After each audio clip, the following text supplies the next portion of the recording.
Hello, and welcome to our Tuesday evening council meeting. We're going to kick things off with the Pledge of Allegiance, and we are very lucky to have our Director of IT here, Mr. Craig Starr. If you can please lead us.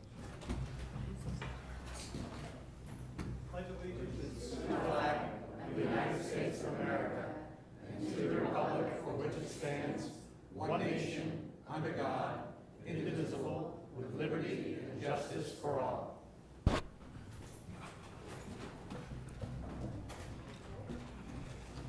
Thank you very much, Director Starr. Madam Clerk, I believe we're ready to begin. Thank you, Mr. Mayor.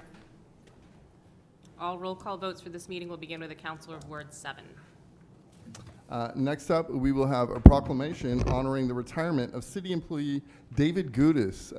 Dave, if you can join me at the front here, that'd be great.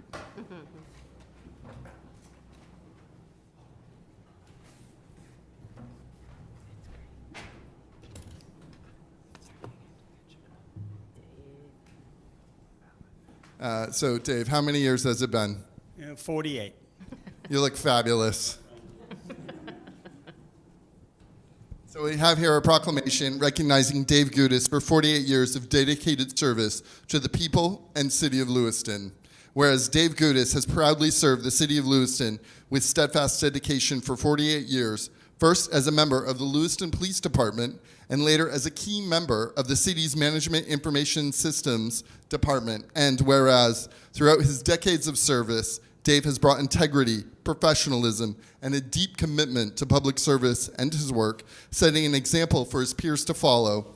And whereas in his role, David played a crucial role in modernizing the city's technological infrastructure, supporting continued technological adoption, and ensuring that the essential tools and systems of all departments operated reliably and securely. And whereas Dave's legacy is more about than just his technical expertise and institutional knowledge, but also his kindness, humility, and leadership, which has made him a trusted friend to many. And whereas the city of Lewiston extends and expresses its deep gratitude to Dave for his incredible service and the value of his many contributions, which will benefit city departments, staff, and residents long after his retirement.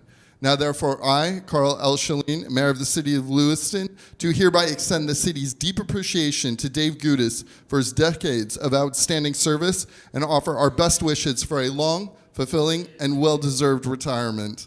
May Dave's example and dedication to the public and his peers serve as an example for future public servants in the City of Lewiston. Mr. Gudis, thank you so much.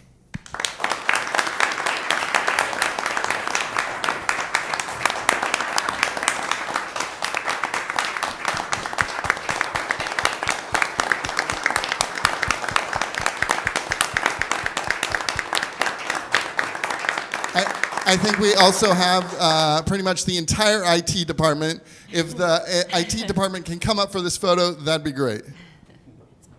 Right in the middle. You know the drill. Kathy, can I show? Oh, yeah, sure. Something else. Yeah, you've done this. And the mics too, Angie? Yeah. There you are. Okay. Okay. Oh, big girl. Ready? There you go. 3, 2, Craig. Okay, one more. 3, 2, 1. One more live. 3, 2, 1. Thank you.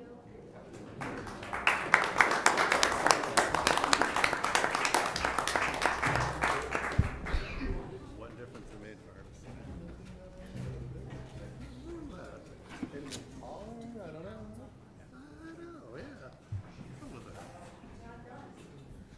We also got, Dave, this incredible bouquet of flowers from Blaze Flowers. Thank you so much for all your service.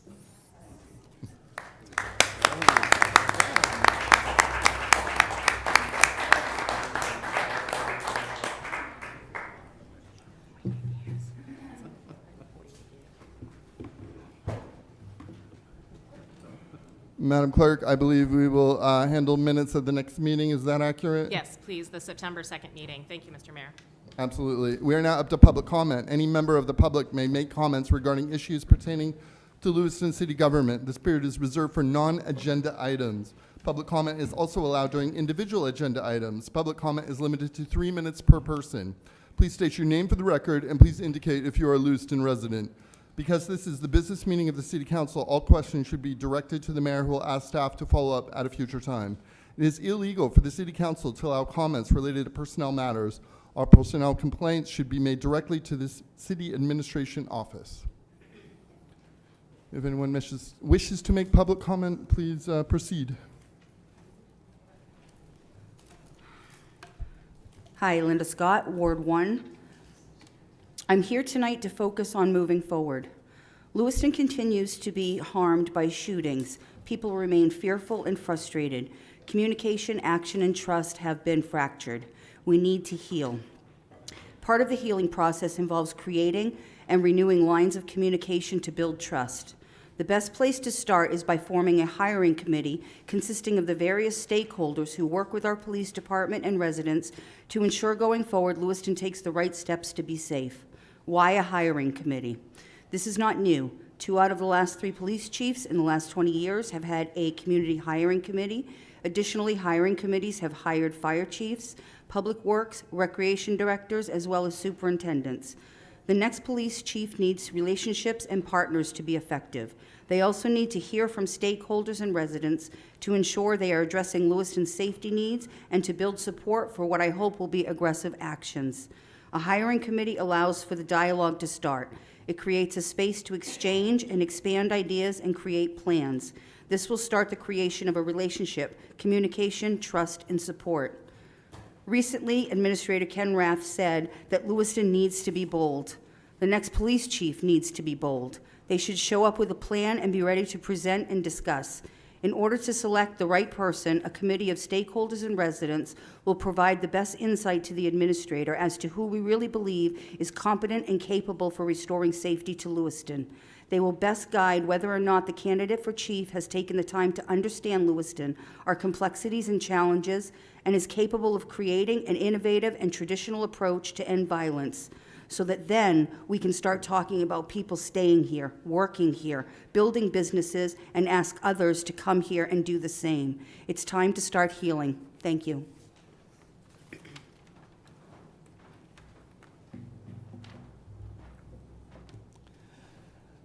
Matthew Egren, Ward 4. It was asked at the end of the last council meeting how we could have made the meeting shorter. I get it. It was after 1 a.m. It was after 2 a.m. before you guys finished your last executive session. So here are a few suggestions. Keep the 2 meetings a month in July and August. That would have divided that agenda over 2 meetings. Or you could have placed most of those executive sessions, unless there was something mission critical, and the workshop into a separate meeting on Thursday, like you do during budget hearings. Also, make sure the meeting starts on time, or as near to 7 p.m. as scheduled, not nearly 7:45, because your executive sessions ran way over. Also, we had a meeting agenda that was laid out per the council's version of how they want the agenda. Yet, what did we do? We started jumping around massively. I'm convinced near the end of the meeting, maybe the only one in this room who knew exactly where we were was Kathy. I'd like to point out that we have people who receive your agenda and might look and see, hey, item 18 is something I'm interested in. And go, okay, based on how long I think this is going to be, it'll be at least 9:30 before it's going to come up. So maybe I can attend and speak post-work. Yet by moving these items, you might cut off citizens and taxpayers who are coming out to support or oppose those items. I know that's not your plan, as you really do want to hear from all of us. I get it. We know that XYZ is in the room, and gee, would it be nice to get them in and out quickly? But let's be honest, they knew ahead of time where they were on the list and that they were going to be here a while. Finally, it was very sad to hear that our Lewiston native police chief, St. Pierre, will be leaving us in September. after 33 years here on our force. He will be missed by this city, but I will ask on behalf of the public for yet either another press conference or a public meeting and update from our chief with him going over what the results he and his force have had in bringing things back under control before he leaves our job. This way, the city and the council has a good idea what he truly sees as our problems, what is working for solutions, and what's not. This will be helpful as we move forward in looking for a replacement for him, as one of the ways we can bring people here and businesses here is for them to feel safe to operate here. Thank you for your time. Further public comment? Good evening, Mr. Mayor. I'd like to refer, I'd like to refer to a couple of items that are on the agenda, specifically item 16, reports and updates from councilors.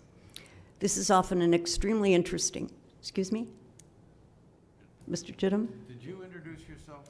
I did not. I apologize. That's what happens when I rush. Thank you. Please do that, Chris. Just in case nobody, yes, thank you.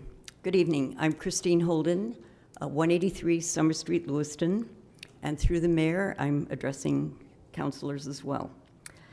I wish to applaud the practice of having a report from the city administrator, particularly early on in the meeting.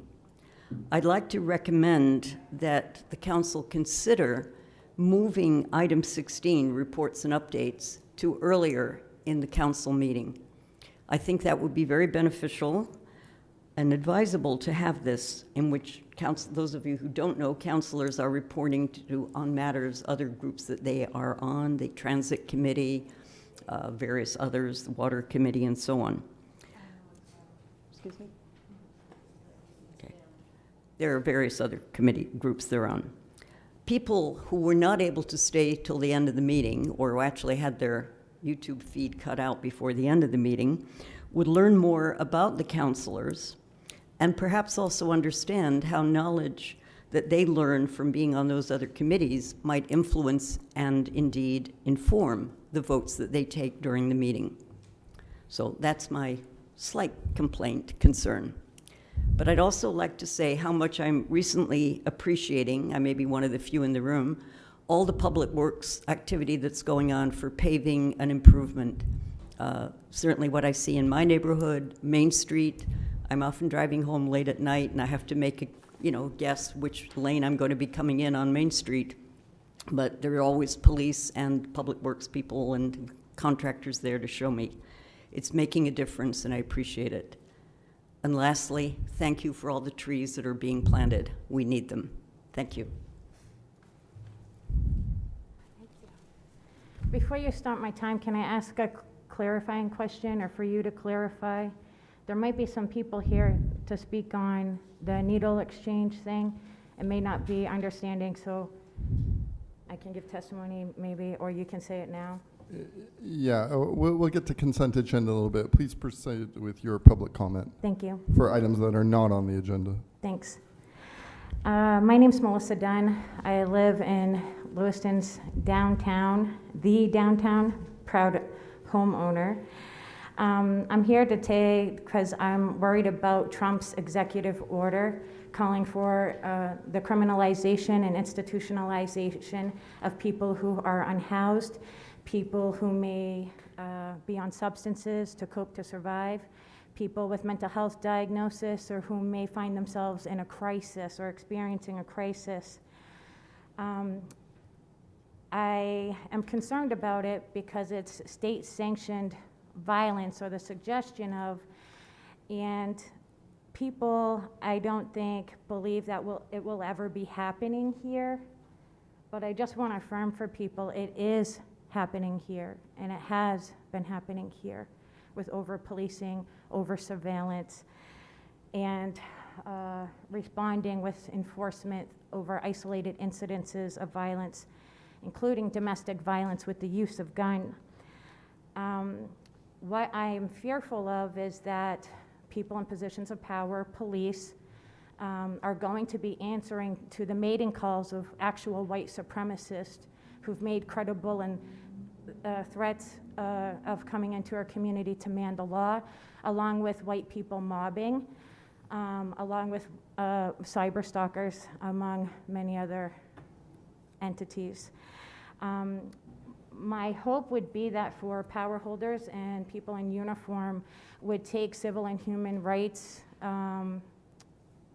like very serious, especially if people do experience things like substance use or mental health or in crisis. I would like to see an ordinance that actually is specific around human rights and in being in protection of and in defense of poor and working class people who happen to live in the most racially segregated communities that are already racially segregated in some of the poorest of housing.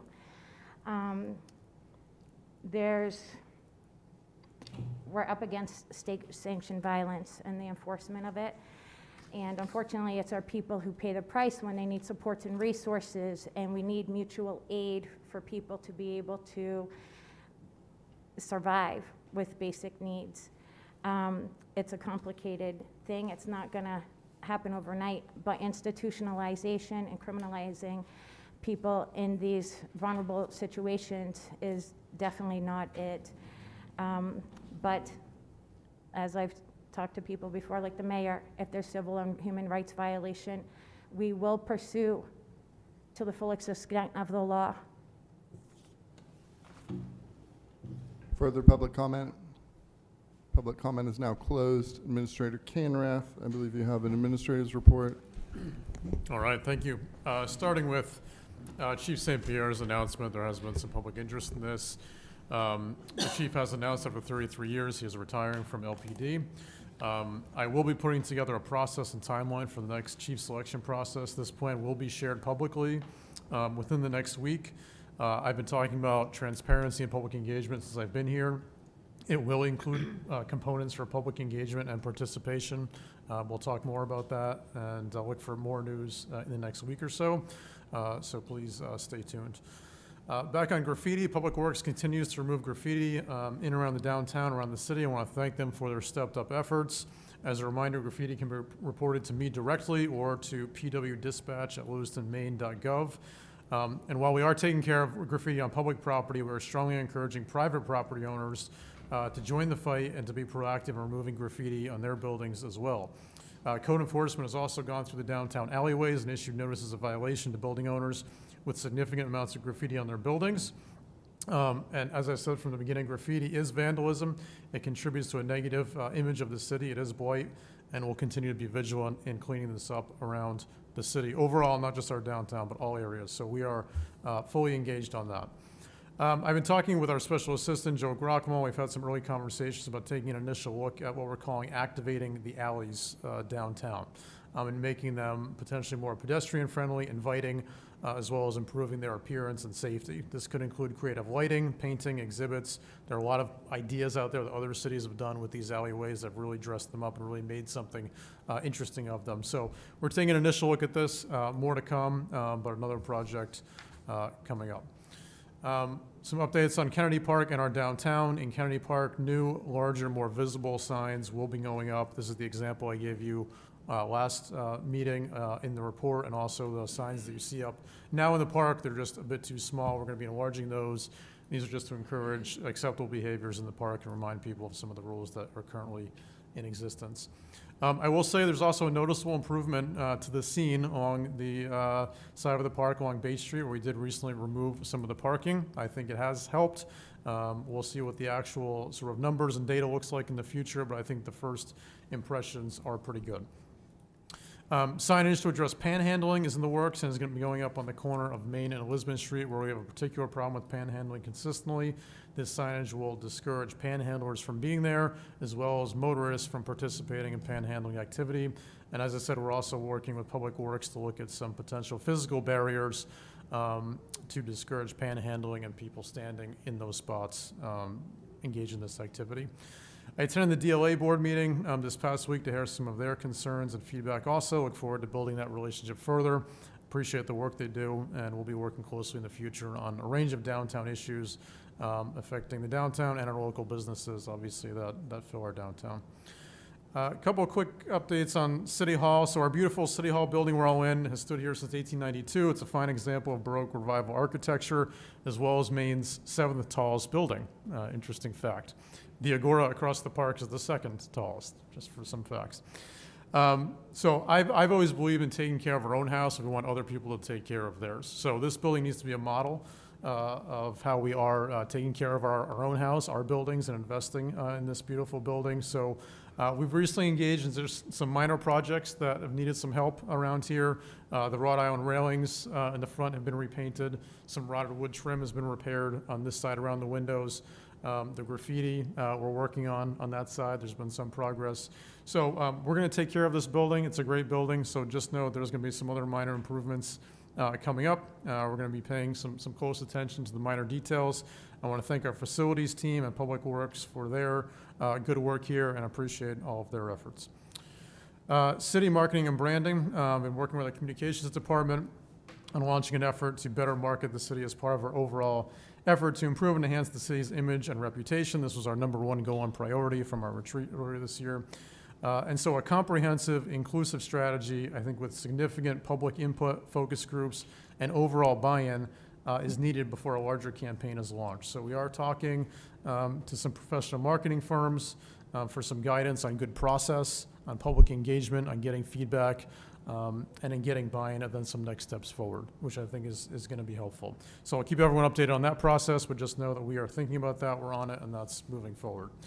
I've mentioned this a couple times, the Wiseman Bridge. We are still in progress on relighting the Wiseman Bridge. Dan Roderick and Public Works staff are working on restoring the electrical conduits and access within the existing bridge currently. And we're also researching light globes that will be fitting and in keeping with the bridge's historic character, so that's ongoing. And some longstanding graffiti has been removed from the bridge also in the past couple of weeks. So our goal is to have this bridge lit sometime, hopefully late summer or fall. We are on this. This is going to happen. It's going to be, I think, pretty exciting. So just know that's still coming. Lastly, I just want to remind everyone, the Balloon Festival starts Friday, Saturday, and Sunday. It's going to be a great event. Thank you to all the staff who have worked on this, the volunteers who have worked on this. A lot of people were involved in setting this up. So we're hoping for a great event. Weather looks good, so please come out. Friday, 6 a.m. is the first balloon launch if you want to get up that early. So we look forward to it. Thank you. Thank you, Administrator Kane-Rath. We have the consent agenda coming up next here. Is there, by show of hands, can I see who came to speak for the Syringe Services Program? Okay, Madam Clerk, can you pull item number 6 out of the consent agenda? Yeah, item number 6.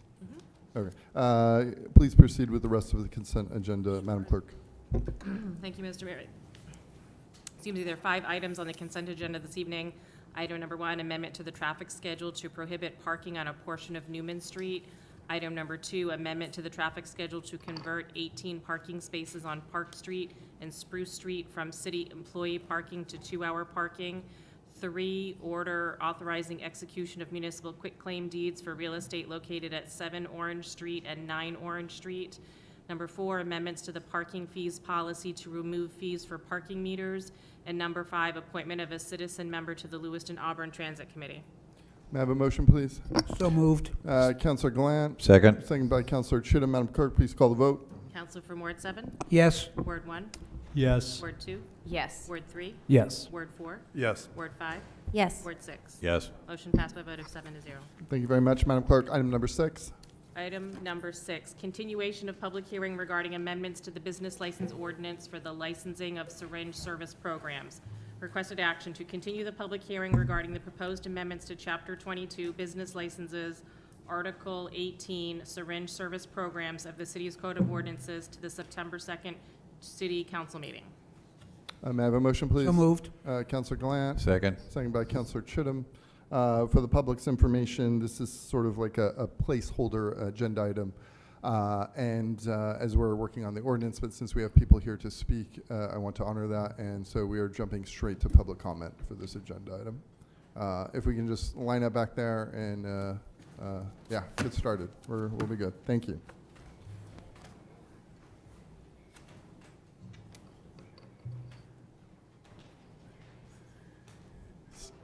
Yep, step right up. Thank you. Good evening, councilors, mayor. My name is Courtney Gary Allen. I will provide you with my written testimony as well via email. I apologize, I don't have it on me right now.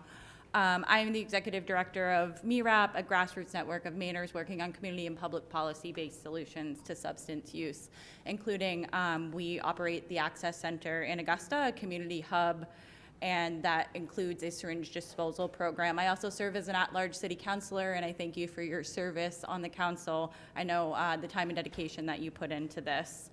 And finally, I am a second-year law student at the University of Maine School of Law.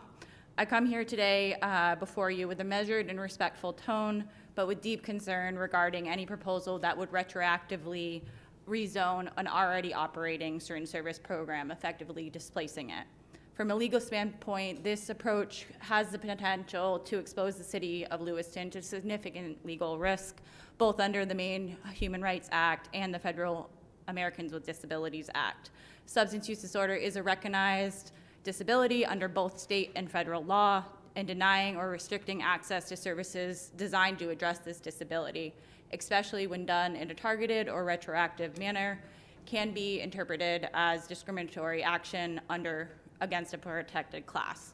Courts have recognized that zoning decisions which single out services for people with disabilities require a heightened level of scrutiny.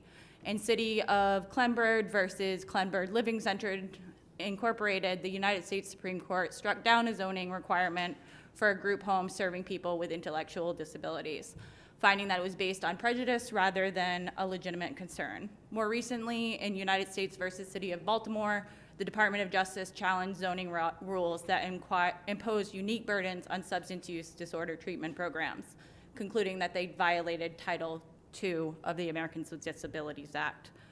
Retroactive removal of an existing health services is distinct from prospective zoning changes.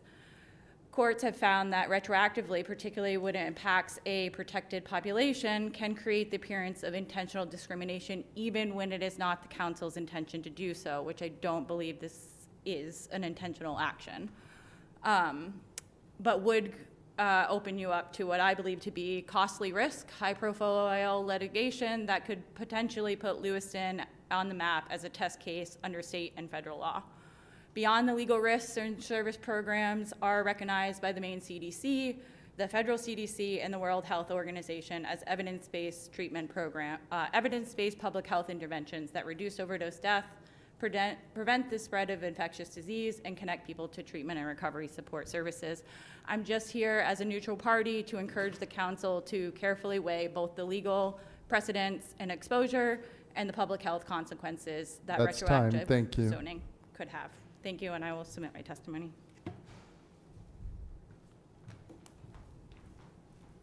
Hi, how you doing? I also have written testimony that I can submit. So good evening. My name is Kari Taylor. I am a woman in recovery from substance use disorder. I live in Naples. I'm not a Lewiston resident, but I lead a nonprofit organization that serves participants from Oxford, Franklin, and Androscoggin counties. I also formerly injected substances, so I do have experience with syringe exchange, both using it and then later supervised a syringe exchange in Western Massachusetts. So I'm coming to you with perspective as a participant, as a provider, and now a leader.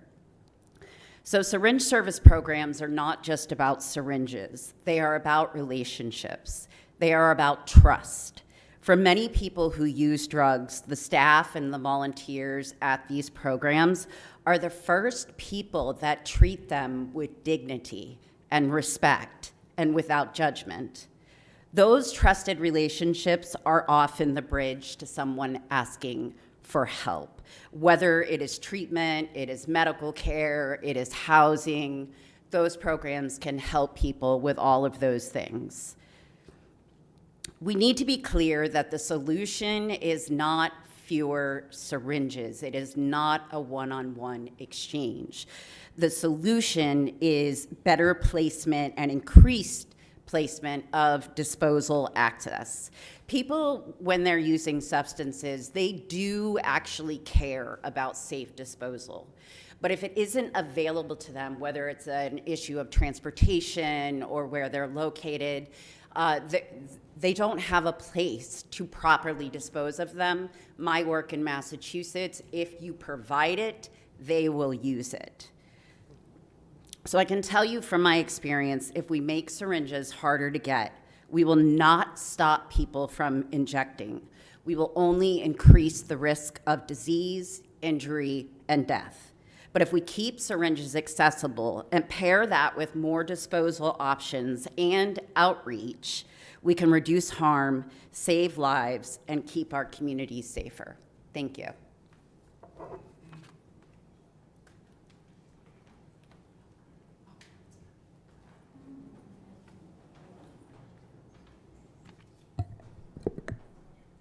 Good evening, Mayor Shalene, councilors. Thank you for the opportunity to speak. My name is Martin Chartrand. I live at 183 East Avenue in Ward 4 in Lewiston.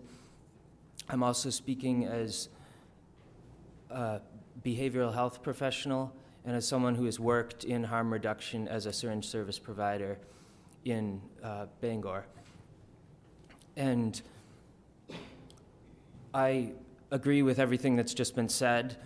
I think it's been shown in case by case and in many studies that needs-based syringe distribution is the best way to stop spread of diseases such as hepatitis C and HIV, which are currently an issue in Maine. And it's also been shown that if restricting syringe access doesn't mean less syringes are littered. There has been success elsewhere in Maine, in Portland, with an incentive program funded through the city, and there's a bill 1738 in the Maine legislature currently to support those by the state. So that would support people to bring back syringes similar to our bottle redemption program. I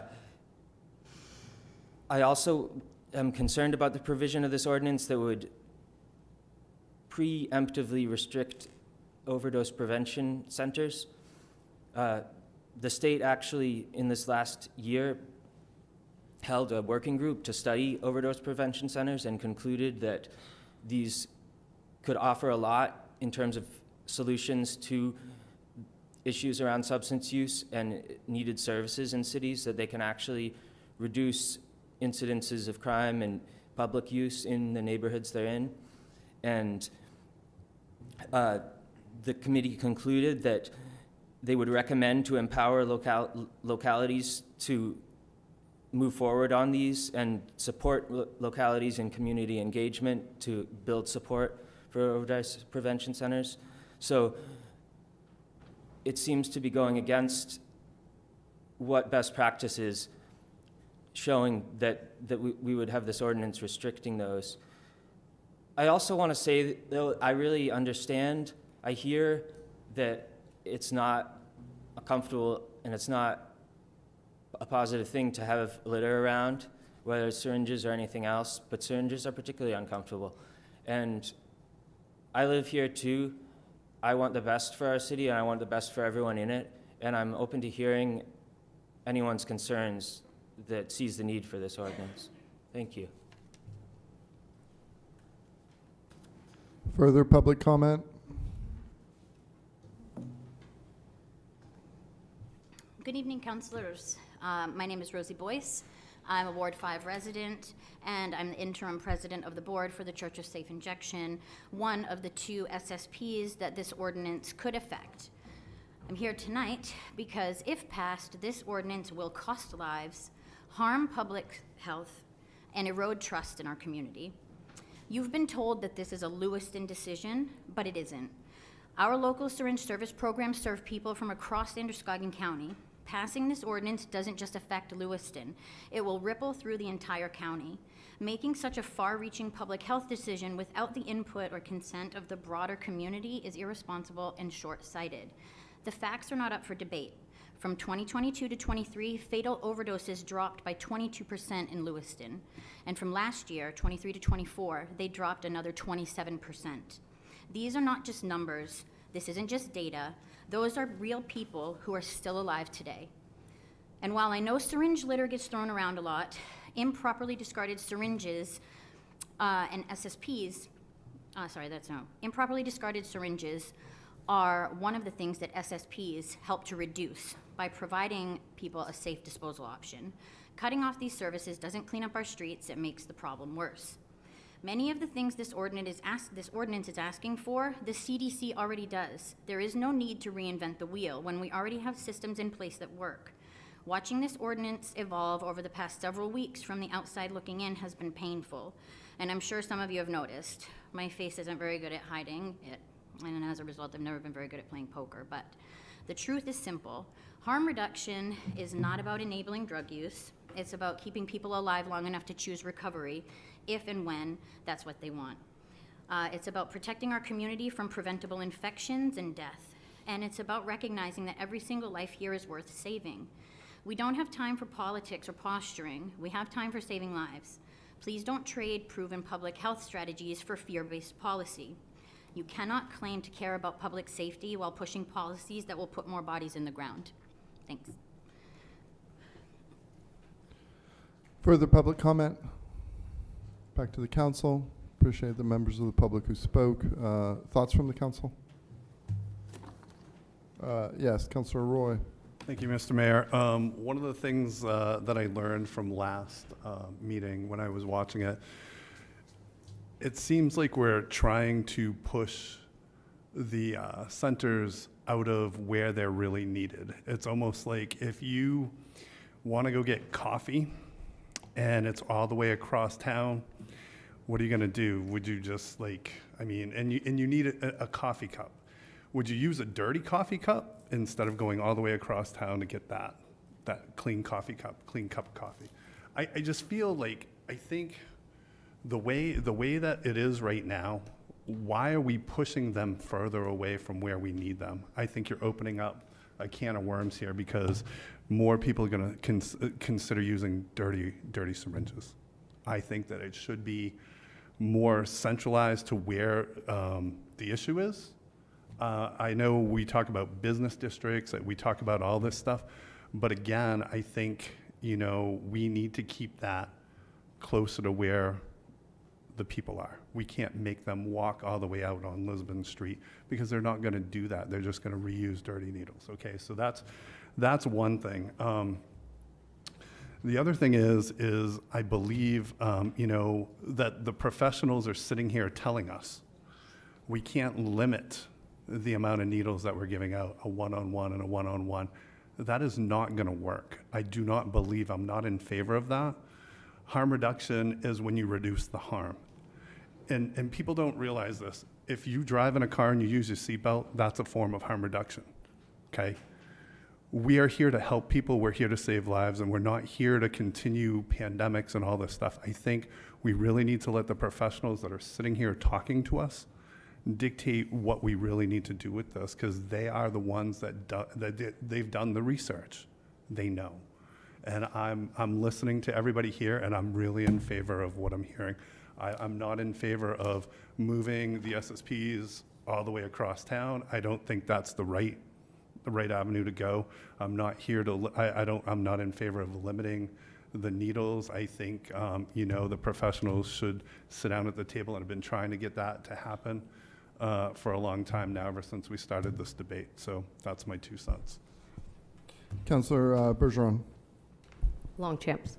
Councilor Longchamps, my apologies. I need to update your name in my phone.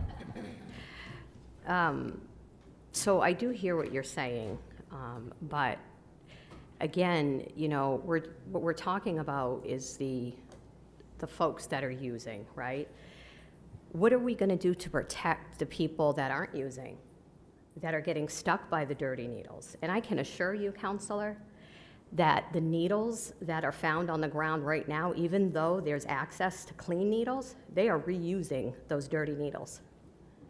And I'll also share with you that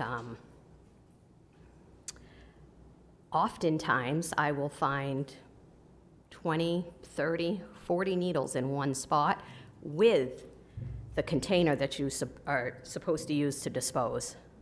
So I don't believe that having more containers is going to help. In fact, I had one in front of my store that I had to have removed because people were ripping it open, trying to get dirty needles. If the public can please was access refrain to from clean ones. speaking, thank you.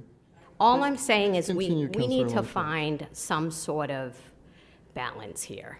And all I hear is protecting the people that are using, harm reduction. And you're right, we need to, but we also need to protect the people that could potentially catch HIV, hepatitis from these needles. Because I can assure you the needles I'm finding, the needle's still there. They're not even having the common decency to break the needle. It's not okay. We need to find a balance. I don't know exactly what that is or what that looks like, but we have to do something.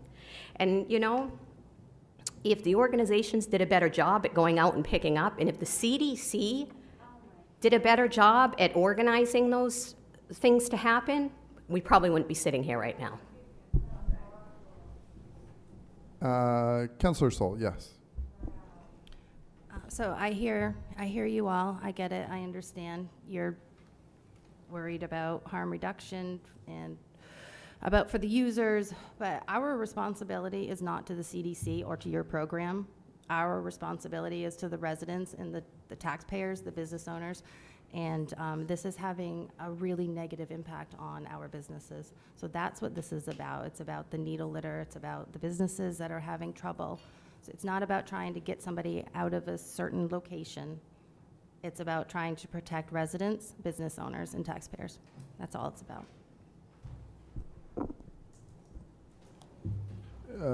Councillor Roy, did you have something else to add? Thank you, Mr. Mayor.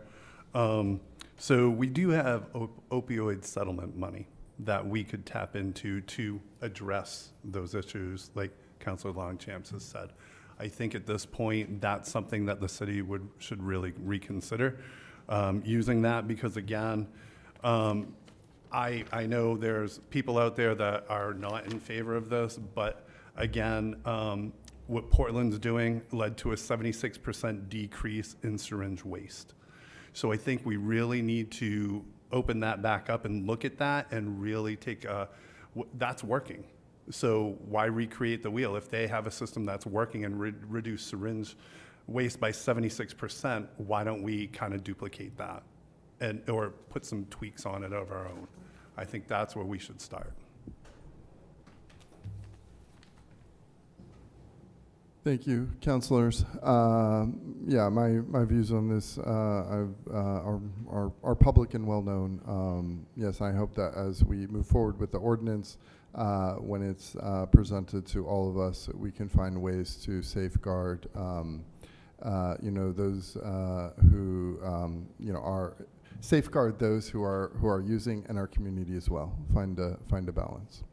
Further comments from the council before we.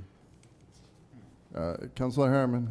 Thank you. I know we're not taking action on this tonight, so I just want to keep it really brief, and just want to make sure everyone remembers that we're talking about our community here, and we shouldn't be dividing people into different categories. If we're keeping some people in our community safe from infectious disease spread, we're keeping the entire community safe from infectious disease spread. And I think we need to be listening to the policy experts on this and taking their advice. Councillor Roy, did you have one more thing? I just keep very quickly, please, Councillor. I never talk, but I'm talking tonight. So, and I just want to make this perfectly clear. I am trying to look at everybody as a whole. I'm not just trying to say one side or the other.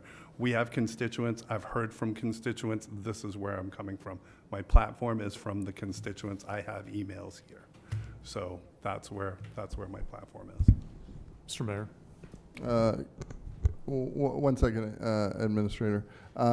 Councillor Najin, did you have something? I would just like to echo the sentiment that with the opioid settlement funding that we have,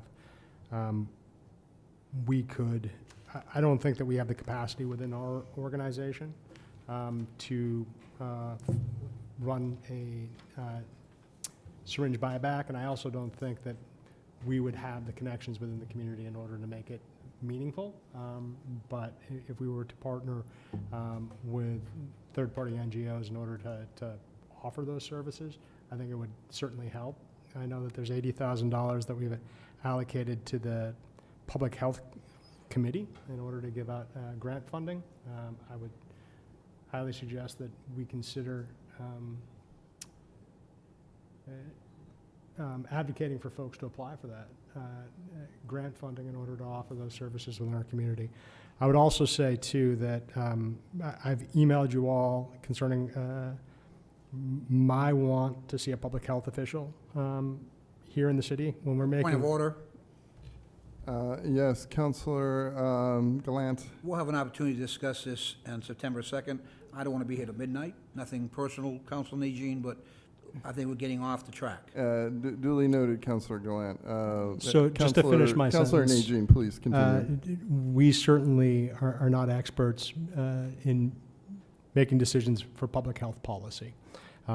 Business licensing, sure, absolutely. Public health policy, it's not anything any one of us has a degree in. And so, you know, we'll visit this in September, but again, it's a concern for me.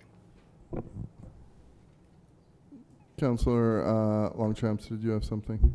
I just wanted to share with Councilor Roy, I haven't really gotten a ton of emails favoring or not favoring. What I'm sharing with everyone, the public and you guys, is what I see every day. That's what I'm sharing. Thank you, councilors. Administrator Kainrath, did you want to chime in? Thank you. So the motion before us is just to continue the public hearing to September 2nd. I'm going to ask for an amendment due to staff availability on that date. September 16th would be a better date for us to take this up, to have all involved city staff present. So we're recommending an amendment to continue to September 16th, that date. Thank you, Administrator Kainrath. Do we have Councilor Harriman? I'll make such an amendment. Do we have a second? Second. And is this, will we need to vote on this, Madam Clerk, or is this a friendly amendment? Yes. Yes, please. Okay, we are now going to vote on this. Madam Clerk, please call the vote. And so the motion before you is to amend the motion from September 2nd to September 16th. Counselor from Ward 7? Yes. Ward 1? Yes. Ward 2? Yes. Ward 3? Yes. Ward 4? Yes. Ward 5? Yes. Ward 6? Yes. Motion passed by a vote of 7-0. Now, the main motion before you, Mr. Mayor, the main motion is before you, but the date will be September 16th. Excellent, thank you. Madam Clerk, please call the vote. Counselor from Ward 7? Yes. Ward 1? Yes. Ward 2? Yes. Ward 3? Yes. Ward 4? Yes. Ward 5? Yes. Ward 6? Yes. Motion passed by a vote of 7-0. Item number 7. Item number 7, public hearing for approval of an outdoor entertainment permit for the Fiddler's Rendezvous event. Requested action to conduct a public hearing on an application for an outdoor entertainment event for Fiddler's Rendezvous and to grant a permit for an outdoor entertainment event as required by the City Code of Ordinances, Chapter 10, Article 1, Section 10-3, to LA Arts for outdoor music concerts for the event to be held in Kennedy Park on August 24th, 2025, contingent upon positive recommendations from the Police Department, Fire Department, Code Health Officer, and Land Use Inspector regarding compliance with all regulations and compliance with all city ordinances. May I have a motion, please? So moved. Second. Councilor Chittum, second by Councilor Harriman. Discussion? Public comment? Please, step right up. Thank you, Mr. Mayor. This will be the 5th year. We would love for you to introduce yourself. Say that again? We would love for you to introduce yourself. I'm sorry. I'm Jim Parakilis. I'm the board chair of LA Arts, and I live at 36 Buttonwood Lane in Lewiston. This is the 5th year that LA Arts has sponsored the Fiddler's Rendezvous at Kennedy Park. It's a wonderful summer afternoon event. And we get a great crowd of people. It's wonderful to bring people to Kennedy Park who don't necessarily come there that often. The music is outstanding. We're very fortunate that Greg Boardman, whom you know as a string teacher in the school system and the organizer of the Oasis concert series, he's one of the great fiddlers of the state of Maine, and he brings his colleagues who are extraordinary to entertain the crowd. So we ask your support for this application. And I'm happy to answer any questions.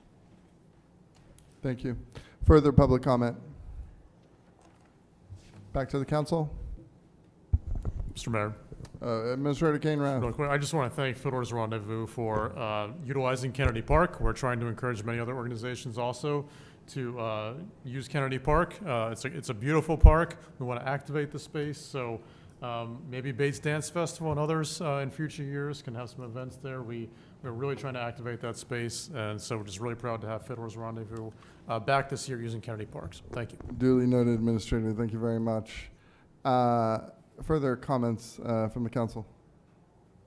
Madam Clerk, please call the vote. Counselor from Ward 7? Yes. Ward 1? Enthusiastically, yes. Ward 2? Yes. Ward 3? Yes. Ward 4? Yes. Ward 5? Yes. Ward 6? Yes. Motion passed by a vote of 7-0. Thank you. Item number 8. Item number 8, public hearing and adoption of order approving the Martell School Apartments Omnibus Affordable Housing Tax Increment Financing District Phase 1 Credit Enhancement Agreement and Development Program. There are 2 items for requested action. The first item is to conduct a public hearing regarding the adoption of the Martell School Apartments Omnibus Affordable Housing TIF District and Development Program, and to consider if anyone claims the project will have a substantial detrimental effect to that party's property interests, and then determine if those detrimental effects are outweighed by the benefit of the Martell TIF and development. May I have a motion, please? So moved. Councilor Second. Chittum, second by Councilor Glant. Director Libby, thank you for joining us. Please kick us off. Thank you, Mayor and City Councilors. My name is Nate Libby. I'm Director of Economic and Community Development. I'm here tonight to present the first of 3 TIFs regarding new housing development in Lewiston. Depicted on the screen here, this is Phase 1 of the Martell School Apartments development. This is a rendering put together by Lewiston Housing Authority. This is their vision of the senior housing development that's going to be at the corner of Lisbon Street and East Avenue. Before we get into the nuts and bolts of this TIF request and this development, up on the screen is a spreadsheet that we've been sharing with you all to keep you updated on the pipeline of new housing in the city through the next several years. Very briefly, there's 1,429 new units of housing on this list. For the most part, I think all of them, except for one small chunk, are permitted. These are developments that are not only permitted, but are well on their way to get financed. There are other developments sort of in the queue that are not on this list. What we put on this list are developments that have a good chance of making it to the finish line. So over 1,400 units of housing, 146 nearing the completion stage now, about 400 over the next 2 years will come online, followed by another 880 after that. The coloring on the right-hand side of the chart, the far right-hand side, just trying to give you a sense of which of these developments are 100% market rate, which of these developments are mixed income, so they have market rate plus some affordably priced units, and then how many of these developments are fully affordable. And so you see it's a pretty good mix of different income types in these developments. This slide is the same list of developments in the same order. I know it's hard to read on the screen, but this is to give the council and the public a sense of the TIF support that's been given to housing developments over the last several years.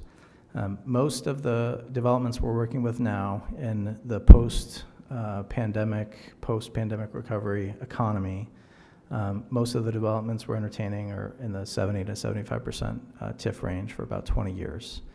Before that, I think the request from developers to close gaps was smaller.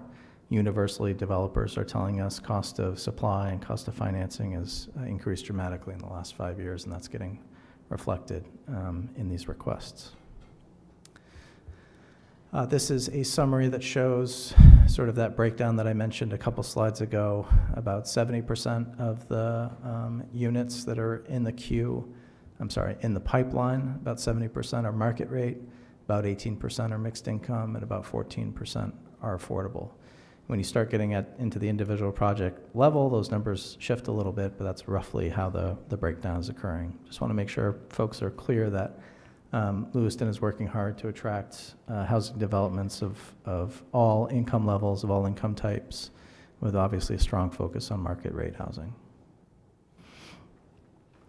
This is a map of the city that shows where all of those developments are slated to occur. So it's a fairly spread out sort of geography. It's not just focused in one area of town. Most areas of the core of Lewiston are seeing housing investment. So with that as a background, I want to get into the details of this TIF request. Martell School Apartments is currently envisioned in 3 phases.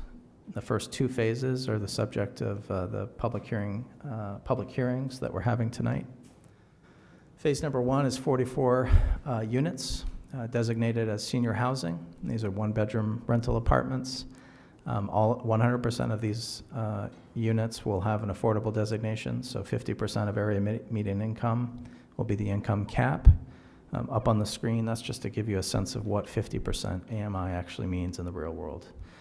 So if you earn Social Security retirement income in Maine and Androscoggin County, you're bringing in about $22,000 a year.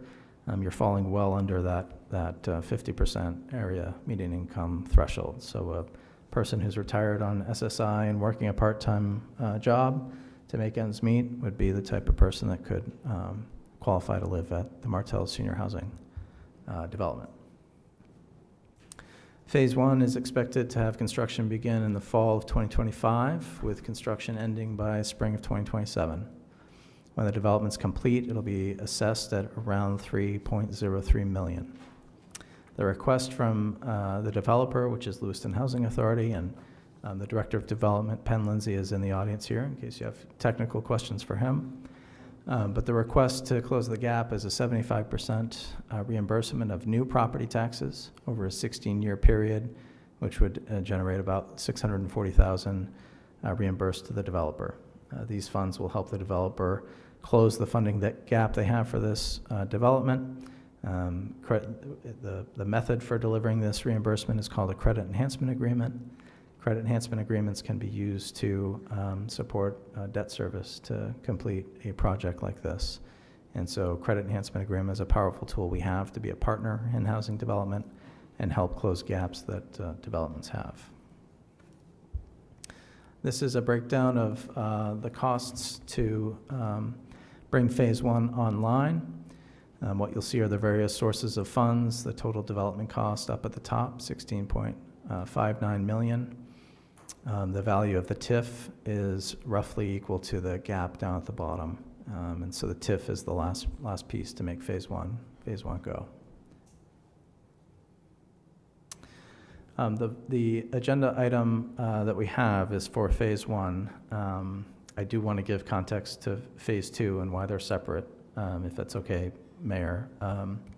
Phase 2 is very similar in terms of size and scope, 44 senior housing units, 1-bedroom apartments. 50% area median income will be the restriction, but there may be some of these apartments that have a 60% AMI income threshold, and that's at the request of the developer that is using a different set of vouchers to fund a smaller portion of these units. One second. Yeah. Penn, can you join us here at the front as Director Luby wraps up here? I will have a question for you. Sorry, please continue, Director Luby. Sure. Phase 2, thank you, Ben. Phase 2 is expected to start a year later and finish a year later. A roughly equal completed assessed value at the end, and a very similar tax increment financing arrangement, 75% over 17 years. And this amount helps close the gap for Phase 2, which you'll see at the bottom of this slide. So we're bringing this to you in two different agenda items. These are two different credit enhancement agreements, but this is one TIF district. And we call this an omnibus TIF district. And basically what that means is you draw a circle around some land. You're putting multiple buildings inside that TIF district. Those multiple buildings have different ownership. And so because there's different ownership, we need to write separate credit enhancement agreements to provide the TIF benefit to those separate ownership entities. In the case of this development, the reason for breaking up the buildings into different ownership structures is to maximize the affordable tax credit benefit that is available to the developers of these types of housing. So to make the project fly, they're splitting it into two partnerships, two credit enhancement agreements to get 88 units altogether. As far as our agenda goes, I've tried to lay it out as clear as I could. Agenda item number 8 is to create the district and approve the credit enhancement agreement for Phase 1. And then agenda item number 9 is to just do the credit enhancement agreement for Phase 2. This is the pro forma. This is the breakdown of how the funding would flow. This development is expected in both phases over the term of the TIF, which is 20 years, to generate $1.87 million in TIF revenue. That's in the bottom right-hand corner of the screen. These colored columns are how those TIF monies would get divvied up, and so about $640,000 would get reimbursed to Phase 1 of the development. About $680,000 would get reimbursed to Phase 2 of the development. And then about $548,000 would be retained by the city. And then at the end of the 20-year period, all of that revenue would be retained by the city. And so that revenue, once the TIF is over, not accounting for inflation, would be about $107,000 annually, fully retained by the city. An important part of why we use TIFs is to shelter new investment and new valuation from state calculations of revenue sharing, general purpose aid to education, and county tax. And so the spreadsheet up here shows you what would happen if we didn't shelter this new investment, and it'd be roughly a penalty of $1.1 million on the total revenue over that period of $1.8 million. So the state, through its distribution of resources, they'd be withholding a bunch of money from us because they'd say, hey, look, Lewiston, you've got this new shiny investment that's going to generate property tax for you. We don't need to send you as much for schools. We don't need to send you as much for police and fire and public parks and that sort of thing. So the sheltering benefit's powerful, and when you shelter 100% of it and partner with developers to help offset costs, we can both incentivize investment locally and also, I think, be smart with how we use our tax dollars here and help you push more of those general fund costs to TIF programs to help make sure we're keeping all that money here. This is the chart that you've seen in a couple other cases. It's just a different way of showing how that money flows over time. And that represents our presentation, and Penn Lindsay, Director of Development for LHA, is here, and he's happy and willing to answer questions you might have. Thank you, Director Libby. Ben, if you could just move the microphone just a slight bit closer to you, that'd be great. So assuming this passes tonight, what is your best guess for breaking ground? Our hope is to be able to break ground this fall. Okay. Thank you. Further comments or questions from councilors? Councilor Gallant? Thank you, Mayor. I guess the breakdown of who qualifies is a little confusing to me. So what you're saying is if somebody has two incomes, Social Security and maybe a something else combined together, then they wouldn't qualify to be in here at all? Or would it be just, you know, structure-wise, you're showing that somebody strictly on Social Security would be at 50%, but somebody who maybe had $75,000 a year income could still get in one of these places, but the value of the price they'd pay would be obviously different than someone else? Is that correct? I'm happy to let Penn answer that too. I just want to call us back to this slide. I was trying to show that 50% AMI, what does that mean out in the real world? And so the median Social Security income for this area is $21,700 a year. And the income limit for these apartments, if you're a single person, is $29,900 a year. And so I was trying to show that a person on Social Security retirement income could comfortably fall under the income cap, and was also suggesting maybe that kind of person is working a very part-time job, earning $5,000, $6,000, $7,000 a year to make ends meet, could also fit under that cap. So I guess my question is, if a single person is making $40,000 a year in retirement, he's not eligible to get in this facility? They would be over 50% AMI at that income level. They would be over that 50% area median income threshold. Okay, so I brought a question. Are we going to have senior housing available for people such as myself who make way over that amount if I wanted to get into that at some point? I mean, what is there, Mark? Are we just out of luck to be in a senior community because we were successful or plan better, or whoever knows what that might be? I think agenda item number 10 is exactly what you're looking for. So somebody on a higher income, because if you go to that slide right now, Yeah. the cap on that was not much more. Sorry, I was referring to the agenda item number 10, which was the Gendron one. Yeah. All right. That's, I'm just, It was a lit- it I was- have a lot of seniors who've asked me Yeah. how this is going to work. And we have a lot of seniors on the waiting list to get into housing. And I think if you were to do, I guess I would like to know, quite frankly, is how many are at the 29 and below on that list and how many are over. Because maybe we're chasing the wrong carrot, quite frankly, and I don't know that. So I'm sure you must know, or somebody must know, I hate to be approving things and the market isn't there when the market's for a higher end.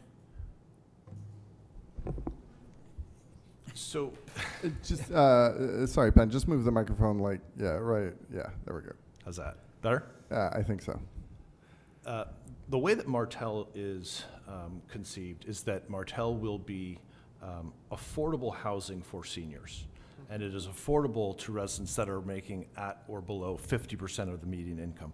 Now, there are, I understand, a number of developments in the pipeline which will have higher thresholds, some market rate, some at 60%, some at 50%. But Martell Phase 1 is entirely conceived for residents who are senior and at or below that 50% level. I guess my question is, again, do we have a number of seniors who need housing, and what do they work out on this threshold? Are we building the right model? If we have 500 seniors and 400 of them make $30,000 or more, then this housing's not really what we need. We need something different. And I just would like to know that as we approve things going forward, what's the market out there from that standpoint? Absolutely, that's a fair question, and the waiting list that Lewiston Housing has significant number of seniors that are at below that 50% median income level, and that's the market that we are targeting to make sure that we provide housing for that group of seniors. Good, that's what I was interested in. That's, I just want to make sure someone's done the research. Sure. And we're not going to have a bunch of empty places up there because somebody makes $1,000 too much a year and can't qualify. You're welcome. So the data LHA provided to us shows they've got 1,100 households on a wait list. 65% of those are seeking one-bedroom apartments, and 300 of those households are seniors. Thank you. Yep. Councilor Najin. I just have one quick question about Phase 2 of Martell. From what I understand, the LIHTC funding was awarded for Phase 2, is that correct? Yes, that's correct. Okay. So for Phase 1, the only thing that's holding you back at this moment is the gap funding, and for Phase 2, you already have the LIHTC award.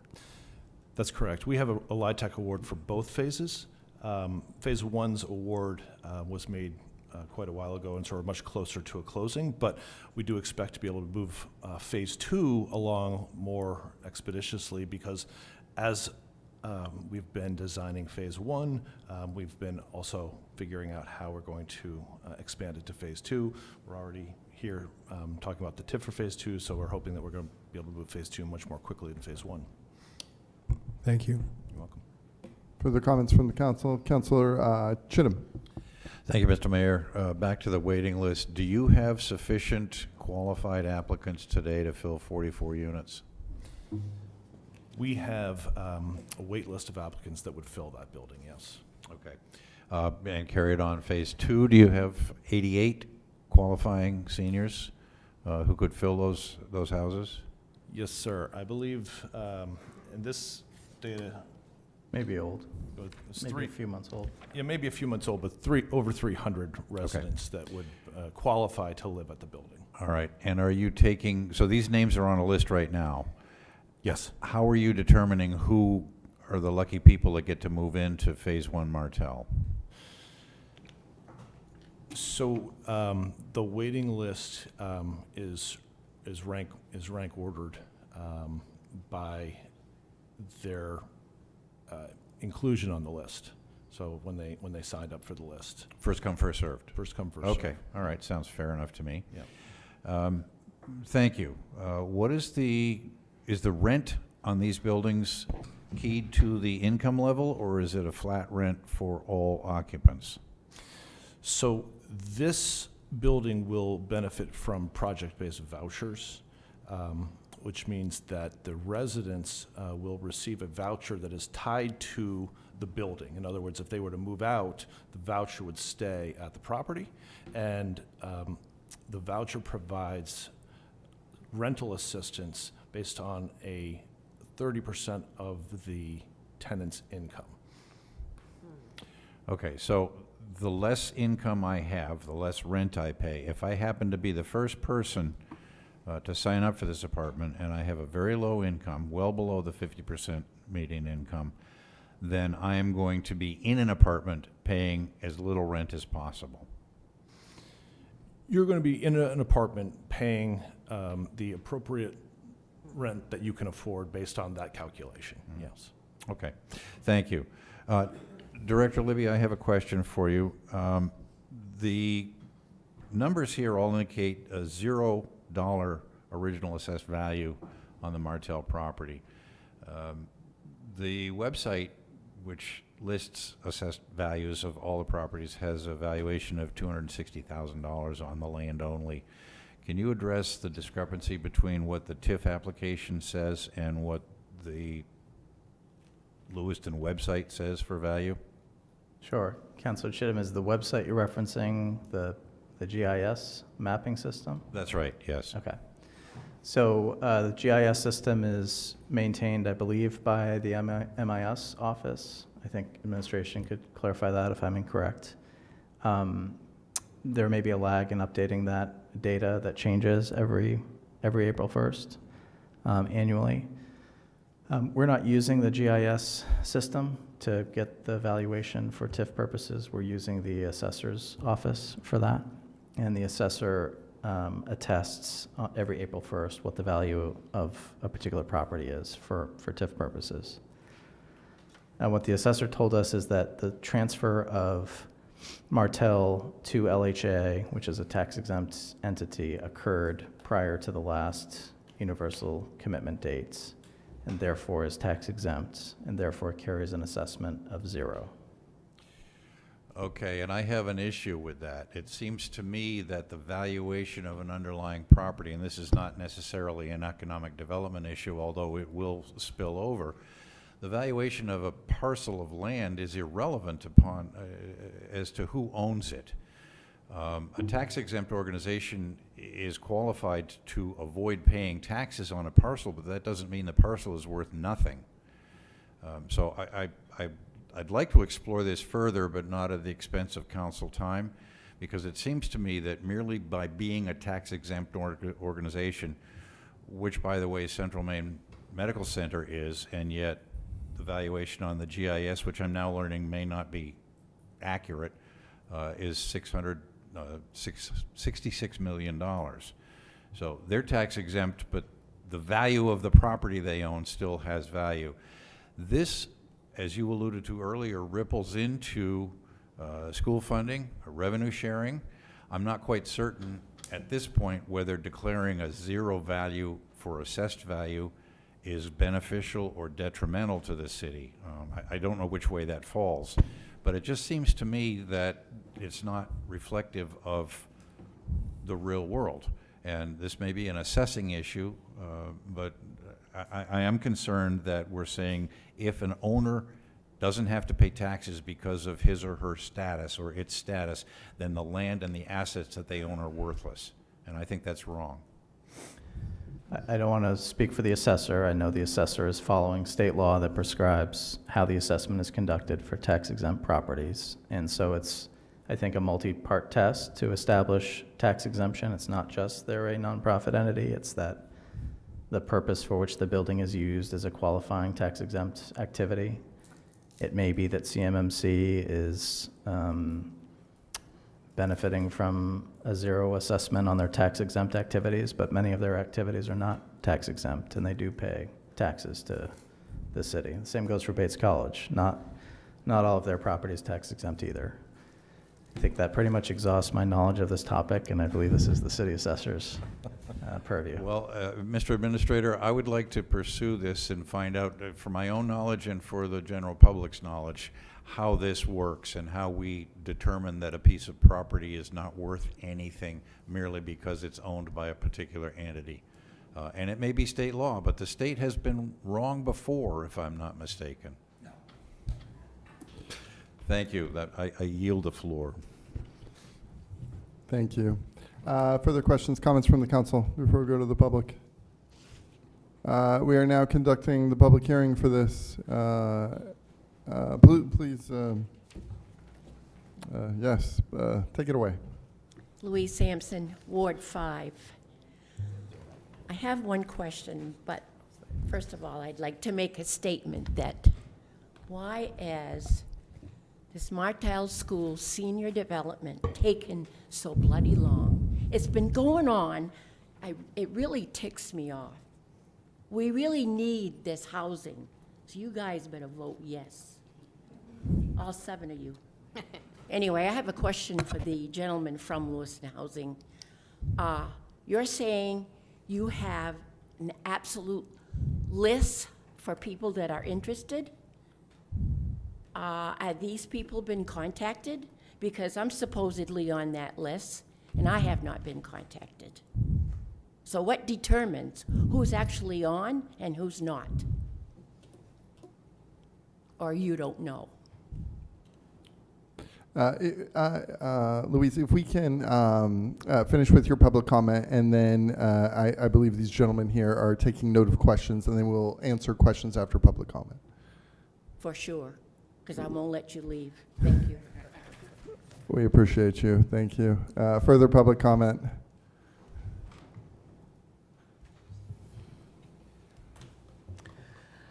Matthew Egren, Ward 4. It's nice to see this filing coming before the council after we've been given many promises of when construction would start, the fact that funding had been completely secured for this property. And, for example, we were supposed to start construction this past spring. We've moved it back to now sometime in the fall. We don't even have a formal deadline. But now that the funding, which was totally guaranteed for stage 1 6 months, a year ago, is now not there. Or at least that's what we were told. So now we require a TIF to move this forward. We need the senior housing, and at least these senior housing units should not add any further stress to our school system. But does it need a 75% TIF? Because we just were told it's a tax-exempt property, which means, will there be any taxes paid on this property? Based on what I just understood, no. Maybe I'm wrong, maybe I'm not understanding what Director Libby said. But if it's a zero property now because of who owns it, will it be a zero property once the buildings are built? Because that appeared to be what Director Libby was saying. Also, do we have a complete list of all the TIFs the city currently has? Because we in Lewiston have used TIFs to do a lot of projects. And if so, could at some point we get a listing of them for the public and the council so they can see what TIFs have been authorized and who is holding them? Thank you. Further public comment? Back to the council, and before I have Penn and Director Libby answer questions, yeah, there's certainly been delay. I have no desire to rehash the past. There's been delay all the way around. Not all of it has been LHA's fault, and I'm just really excited. With every day, we're getting closer to groundbreaking. Now, hopefully in the fall. So thank you.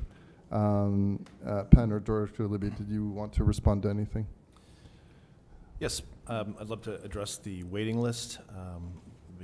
Lewiston Housing maintains. Just move the mic a little closer to you. Yeah, Lewiston Housing maintains a waiting list generally for all of our available units, so it's not specifically for Martell School. And we wouldn't be contacting residents at this early stage about units at Martell School, but we do maintain the waiting list and constantly refresh and have staff that's on top of that. And if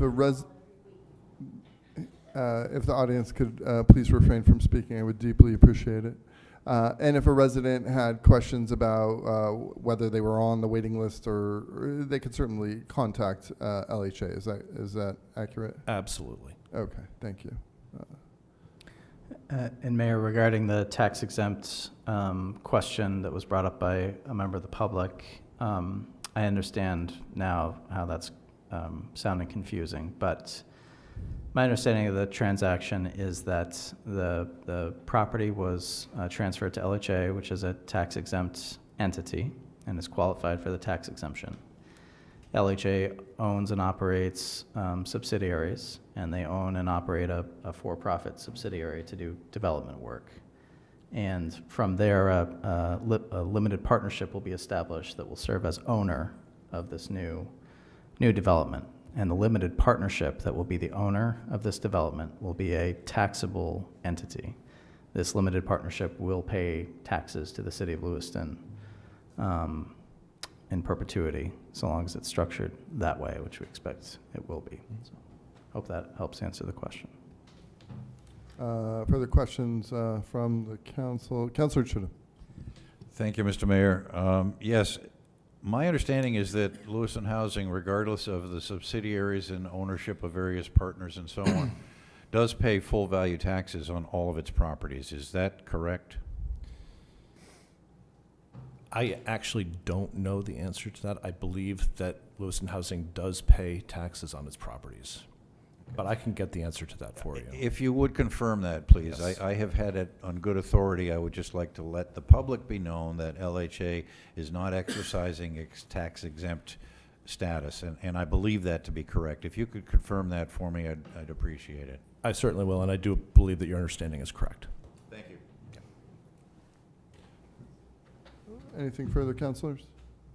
Madam Clerk, I think we had a motion and a second for the public hearing, which was probably not necessary. I'm catching that now. If we can read the motion to adopt the order, then I will take a motion and a second, and we will vote. Sure, thank you, Mr. Mayor. To adopt the order approving the Martell School Apartments Omnibus Affordable Housing Tax Increment Financing District Phase 1 Credit Enhancement Agreement and Development Program, authorizing the city administrator to execute the Phase 1 Credit Enhancement Agreement, and authorizing the city administrator or director of development to submit the application to Maine Housing for approval. May I have a motion, please? So moved. Councilor Chittum, Second. second by Councilor Najin. Madam Clerk, please call the vote. Counselor from Ward 1, Ward 7, Yes. Ward 1, Yes. Ward 2, Yes. Ward 3, Yes. Ward 4, Yes. Ward 5, Yes. Ward 6. Yes. Motion passed by a vote of 7-0. Item number 9. Item number 9, order authorizing the city administrator to execute a credit enhancement agreement for Martell Schools Apartments Phase 2.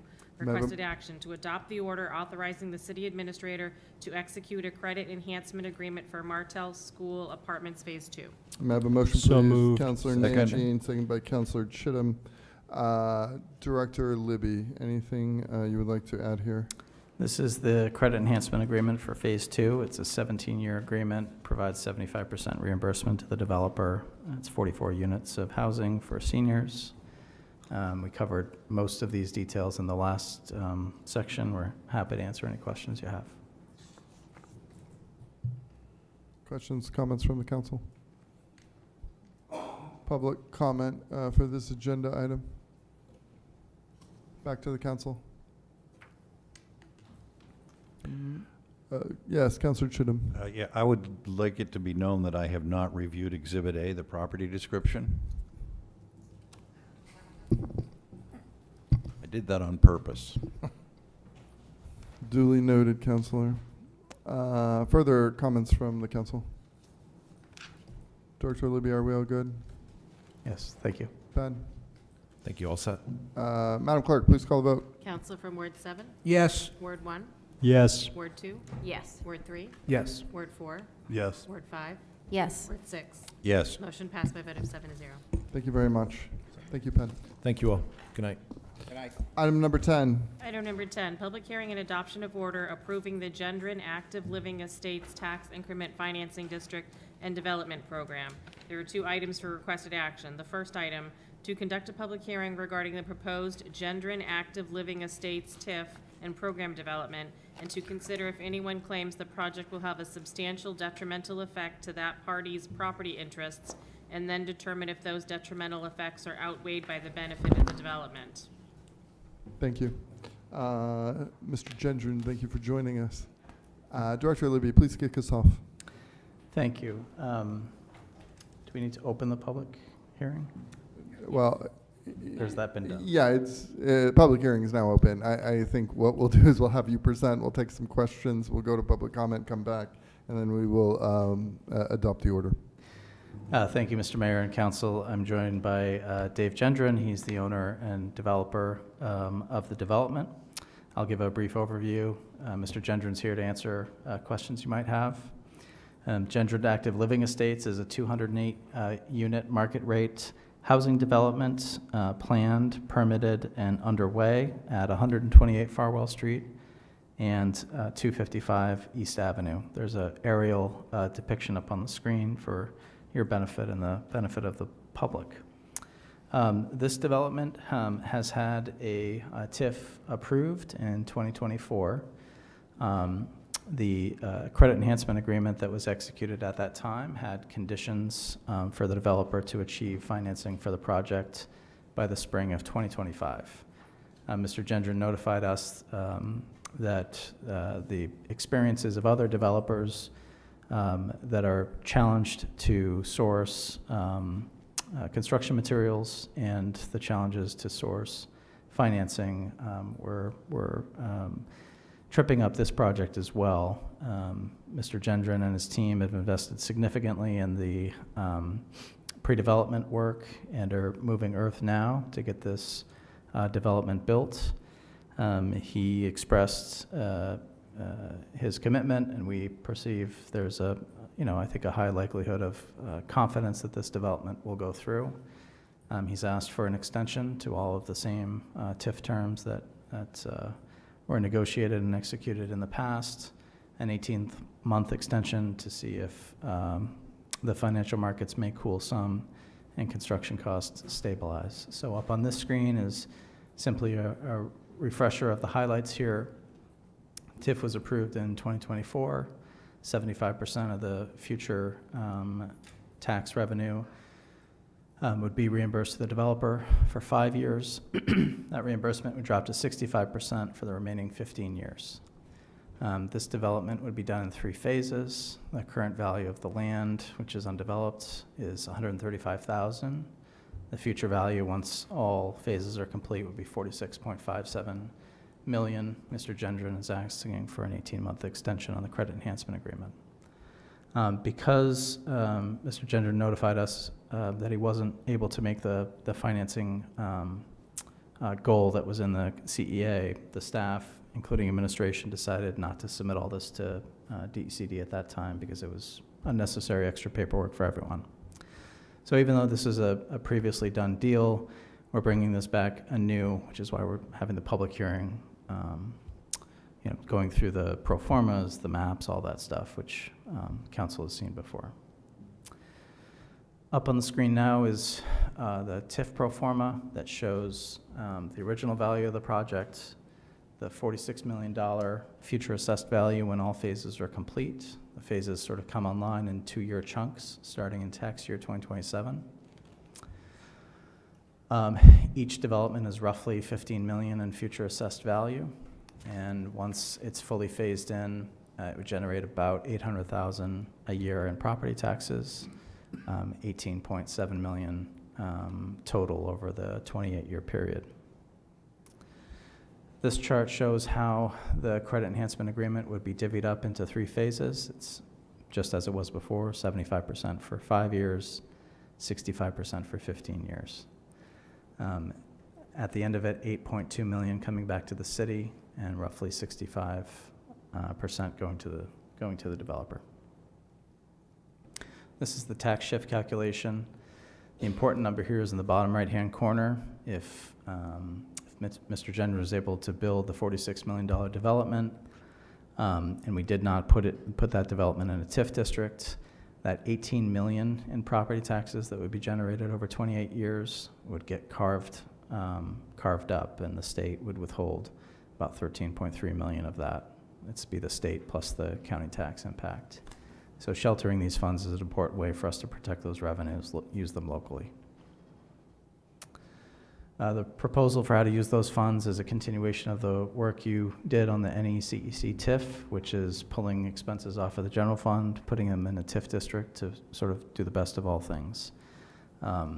You keep those dollars locally, not engage in new spending necessarily, but fund the existing services that are currently borne by the general fund, but doing it in a smarter way by getting the sheltering benefit. So this table shows how the money could go starting in tax year 2027, following that same methodology you adopted with the NECEC projects. About $10 million of the funds goes to the developer. The rest of the funds would go according to those projects you've approved in the past.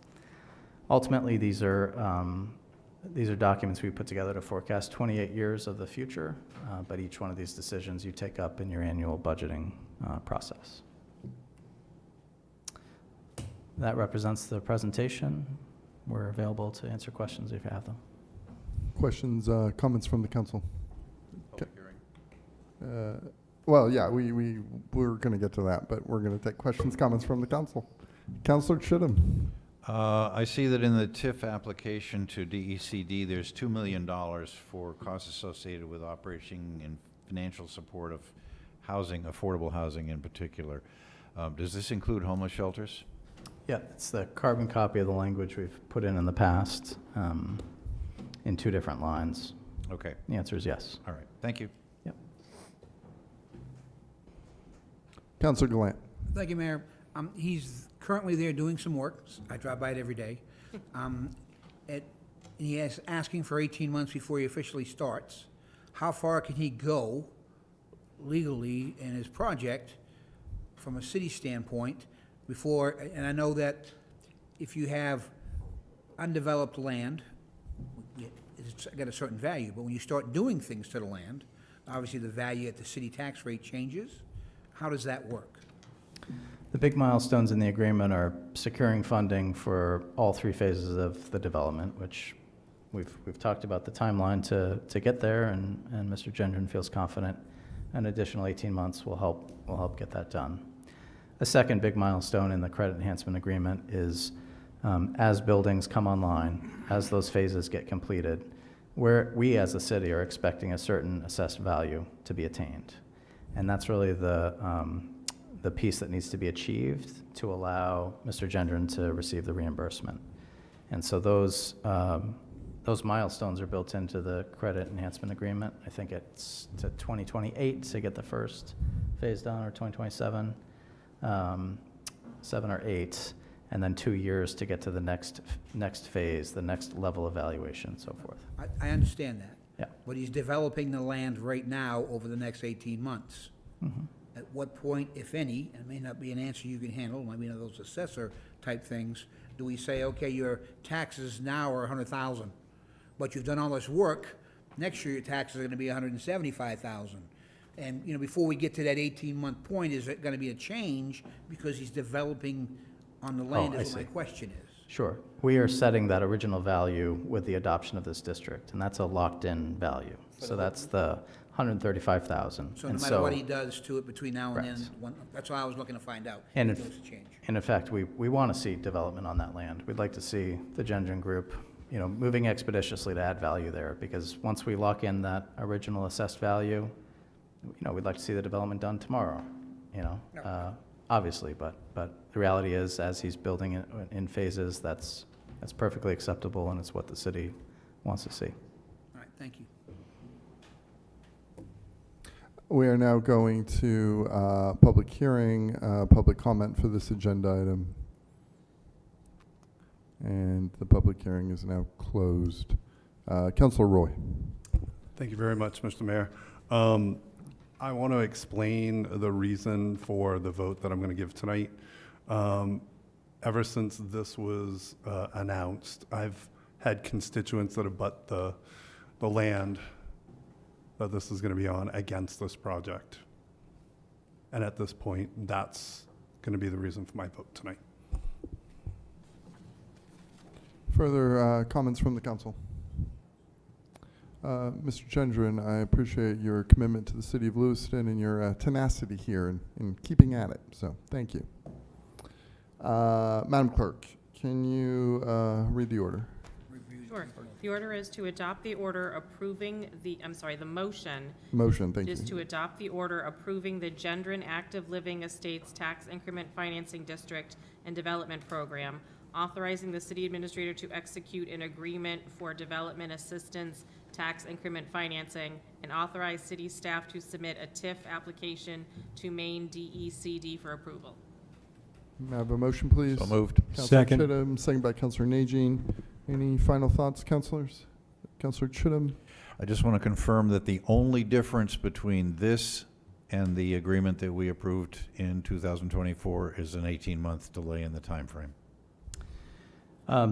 That is in substance, that's the only change, but we worked with legal counsel to make adjustments, clarify language to the credit enhancement, but the only substantive change is the 18-month timing. The dollar amounts, the values, and so on remain identical to Correct. a year or so ago. Thank you. Correct. Councilor Najin? Yeah, I just wanted to state that I'm appreciative that this project is moving forward. I know that there's been talk of a few rate cuts coming up this year, so maybe it's something that we could see in the spring. But I appreciate the fact that you've stuck through it, and thank you. Madam Clerk, please call the vote. Counselor from Ward 7? Yes. Ward 1? Yes. Ward 2? Yes. Ward 3? Yes. Ward 4? No. Ward 5? Yes. Ward 6? Yes. Yes. Motion passed by a vote of 6 to 1. Thank you. Thank you. Thank you. Item number 11. Item number 11, order authorizing the city administrator to execute a 12-month Red Shop lease agreement with Lewiston Rowing.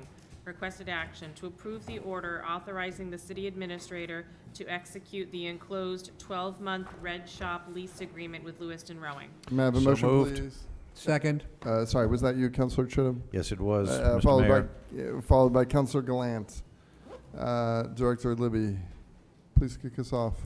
Thank you, Mayor. I'm joined by Amy Smith, who's the leader of Lewiston Rowing. Amy, would you like to introduce your, well, I kind of just did, but. Good job. Oh, thank you so much. Anyway, thank you, Mayor and Council. The Lewiston Rowing Group has had an informal agreement with the city to store boats and related equipment as part of the organization's efforts to host Riverfest over the last 4 years. Both parties desire a more formal agreement to memorialize the arrangement, and so before you is a 12-month lease.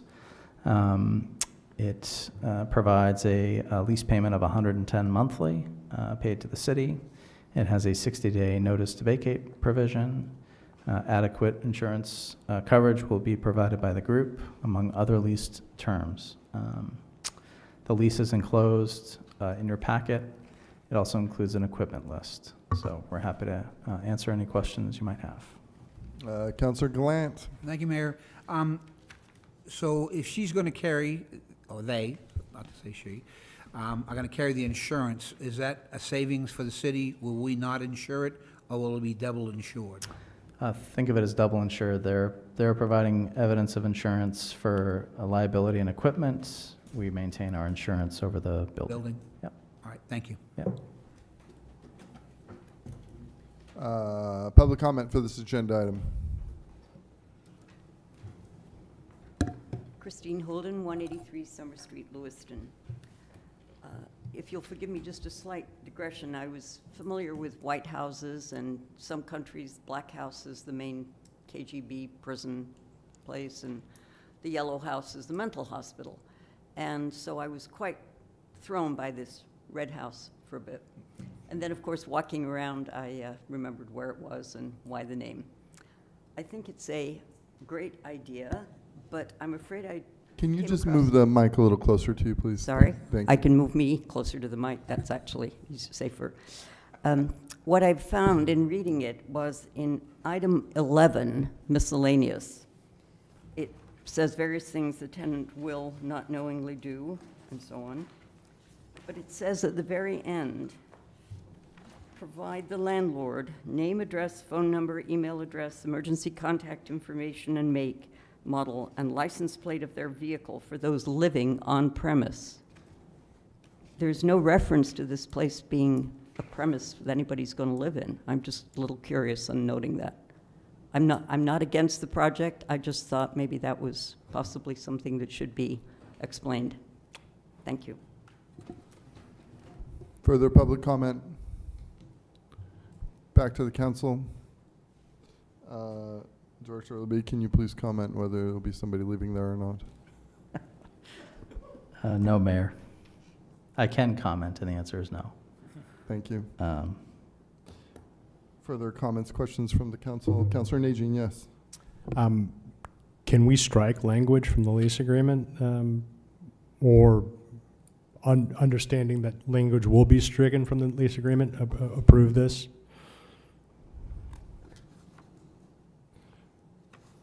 Ultimately, I think upon tenancy, everything past that is probably not appropriate.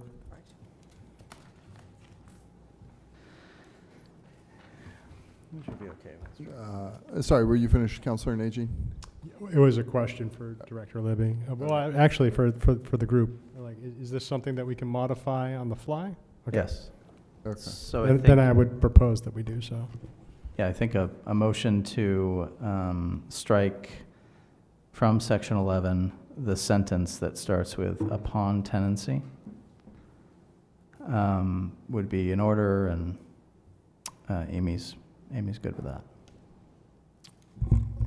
I would move that we do so, that we strike the last sentence in the provision 11 miscellaneous. Second. And thank you, Councillor Najin and Councillor Chittum. Madam Clerk, did you get all that? Did, yes, thank you. Excellent. Thank you, everyone. Councillor Harriman, did you have something? I was just going to say that I would say that that sentence doesn't apply, so it would just not come into effect, but I'm also fine with amending the language. Yep, we've since taken care of that. Thank you. Further comments, questions from the council? Councillor Chittum. I'm revealing my lack of preparation on this item by, and thank you, Ms. Holden. Are we providing carbon monoxide detectors, fire extinguishers, and smoke alarms in the red shop? Sorry. Go for it. I'm pretty sure that they are there now. Can you just move the mic closer to you? Thank you. Last time I was in there, there were fire extinguishers. I'm not sure about the smoke detectors and carbon detectors. Carbon monoxide detectors. This would obligate the city to install those if we include that in the lease. Councilor Najin. So one, I just want to say I'm really excited that you're going to be activating this space. I think that's great. I think this lease agreement, although it's not, humongously financially rewarding for the city, will certainly safeguard one of our historical buildings along the canal. When we about the fire alarm carbon monoxide detector, those carbon monoxide detector and fire alarm is basically the same thing at this point, like a lot of times. And as we know, several of these buildings have caught on fire recently, including the one that was right behind the Chimberg property. So activating this space, using it for positive purposes within the community, getting youth on the river, I love it all. And I'm glad that we could work this out on a 12-month lease.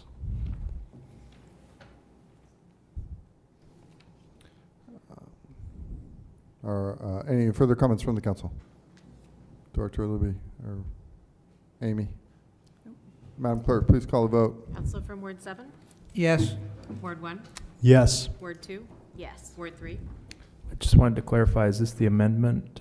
No, or- we incorporated that, I think, as a friendly Oh, amendment okay. because it was so minor and it's not actually amending the order, which is what Okay. you're adopting.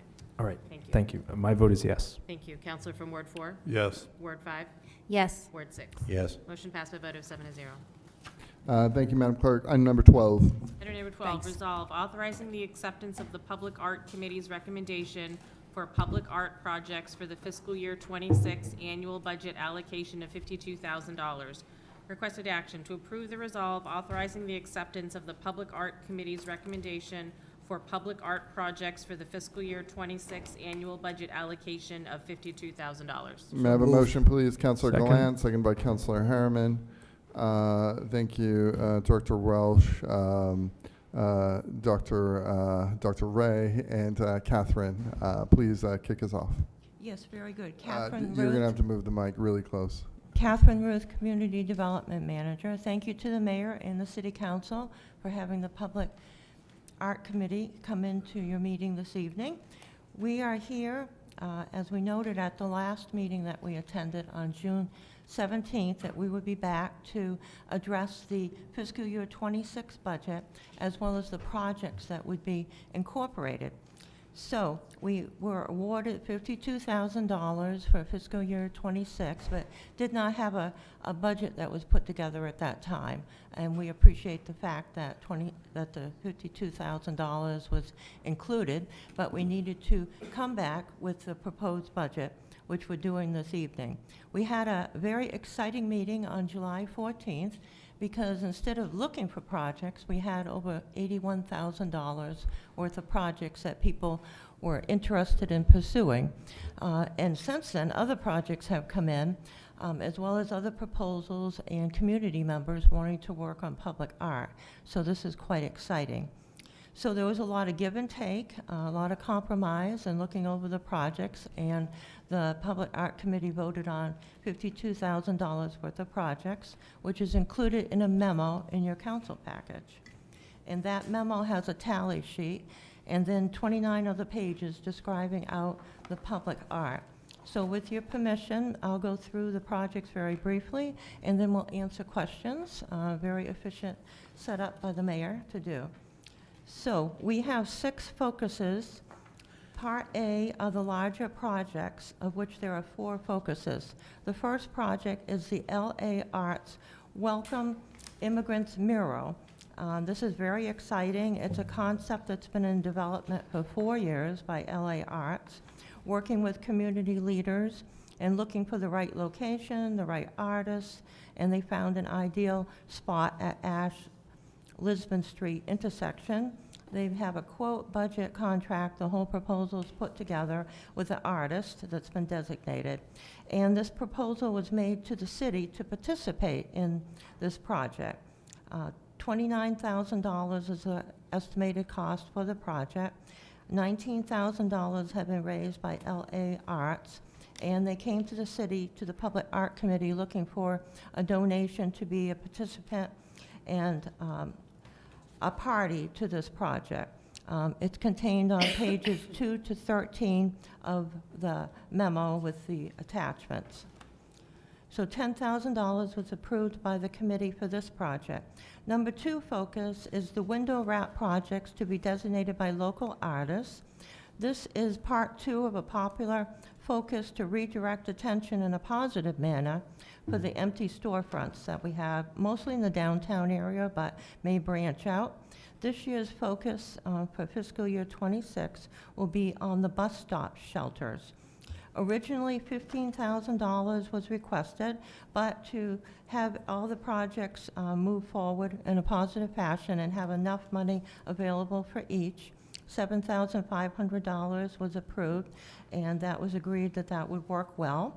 That's contained on pages 14 to 17 of your proposal.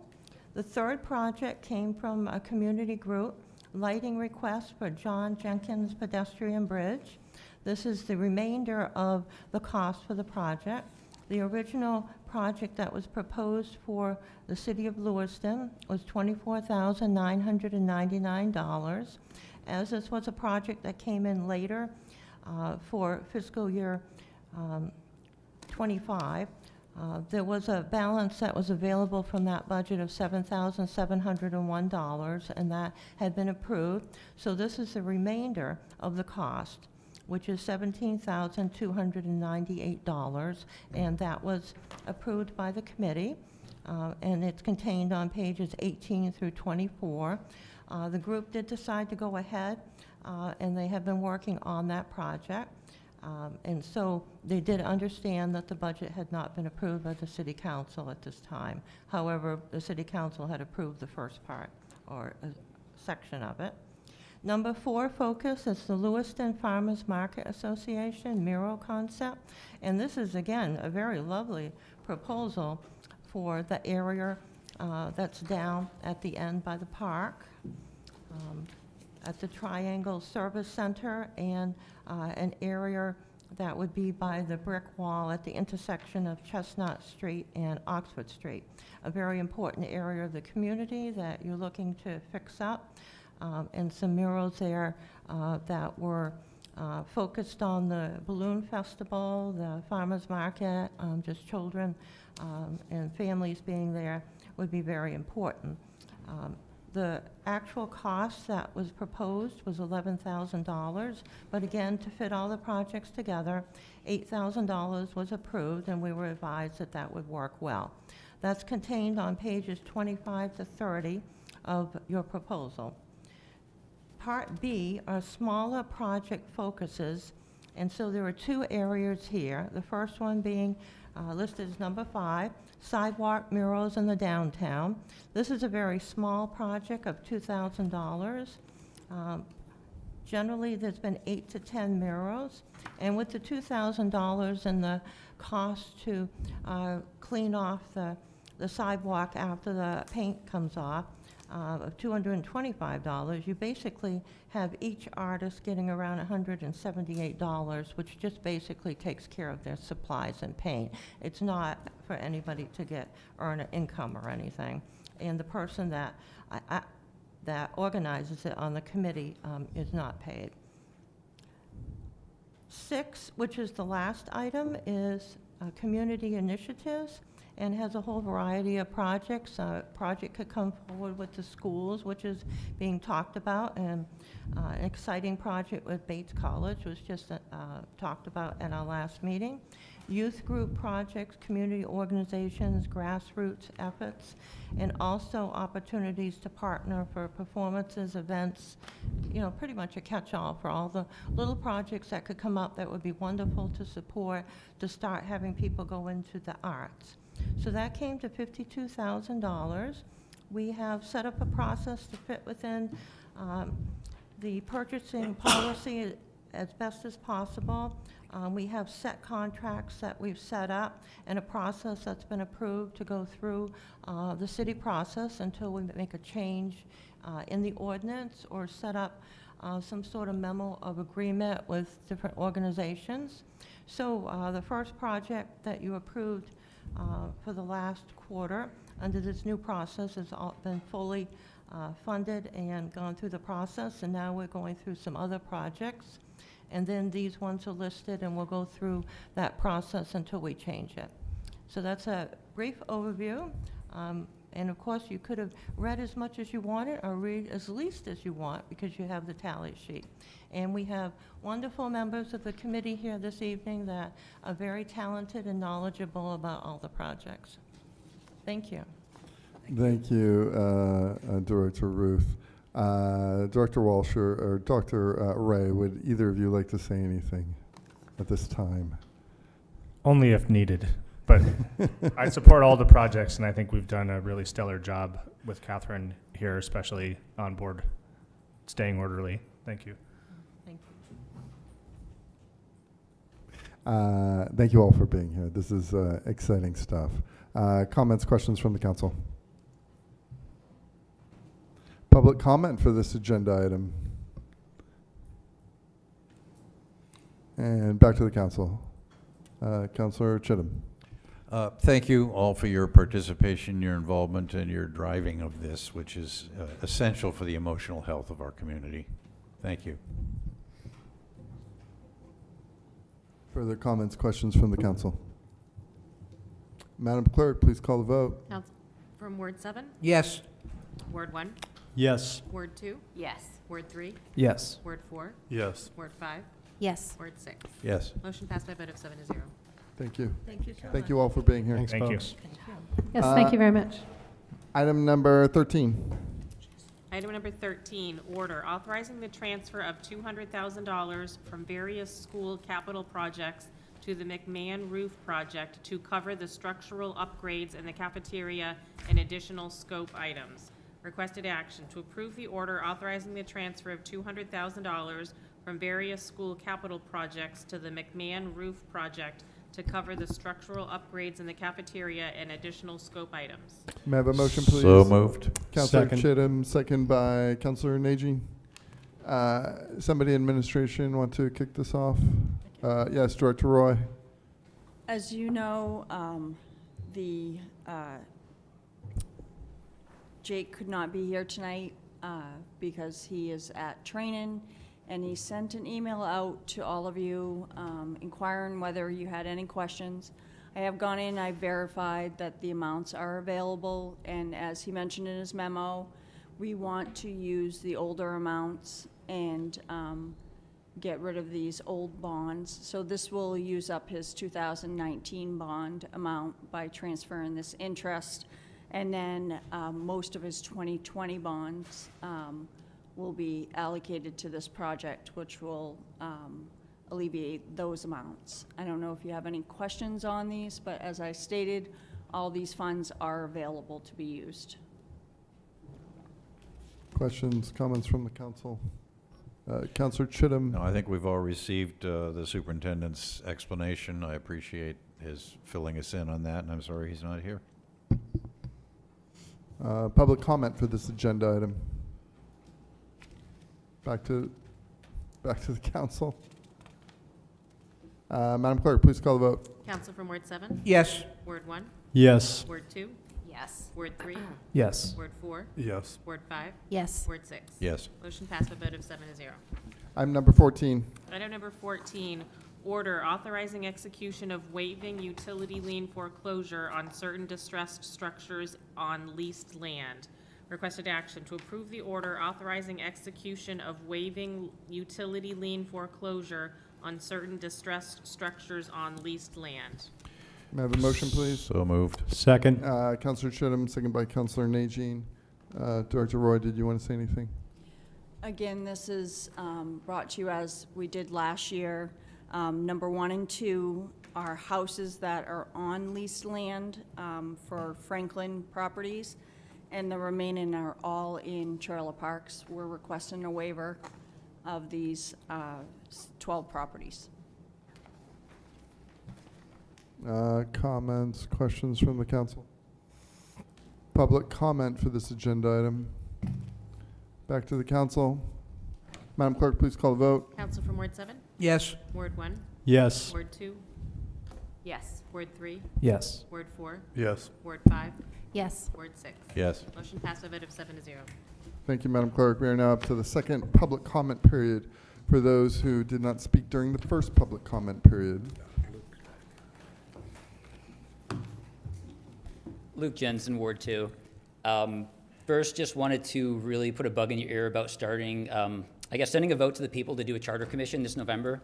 Should have had the vote in November of 2021, but 4 years late, I guess, is better than never.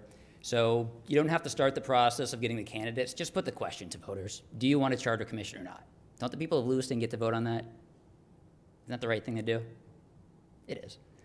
So please do that. You got to do it before it gets too late, before the election, and you can't print the ballot. So sooner rather than later, please. Like the next agenda that comes out, please. One of you, please put it on there. Thank you. I would recommend redrawing the city ward map. Just, it's every census cycle, it changes a little bit, and staff have done a great job of making adjustments as needed. But every now and then, after a while, the lines start to divide neighborhoods and kind of need to be looked at more, comprehensively. And so I think we're at that point as a city. So if you look at the ward map now, there are a lot of neighborhoods that are just completely driven apart or broken up into 3 different wards. Should the ward that covers the Ramada also be covering Little Canada? Does that make any sense? Not to me. Not to a lot of people I talk to, too. So I would just recommend looking at that for the next election cycle as well, the one after this one. Other than that, I just wanted to, say thank you from the bottom of my heart. You guys struck gold hiring Brian Cainrath as our administrator. As a member of the public and someone who's sat in the seat before, I don't have a whole lot of faith in the city government right now until we have a charter commission. So my advice to you guys would be anything he's recommending, support. Anything he wants to do, support, thumbs up. I mean, the city council is pretty much a rubber stamp committee anyways and has been for 10 years. So anything that's coming forward with you guys, please just support.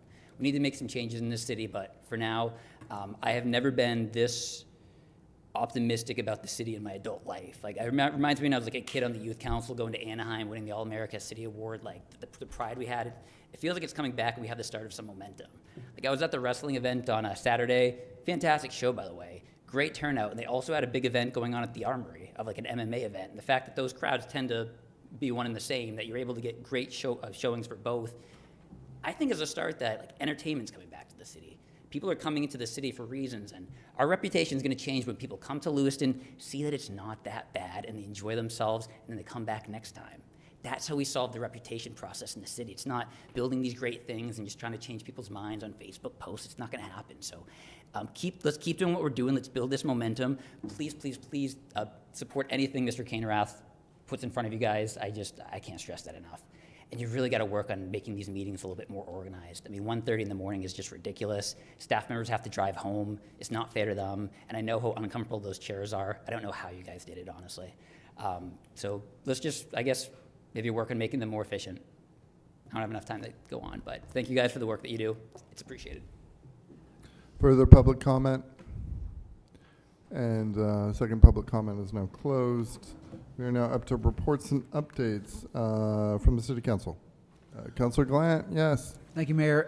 The senior committee has met.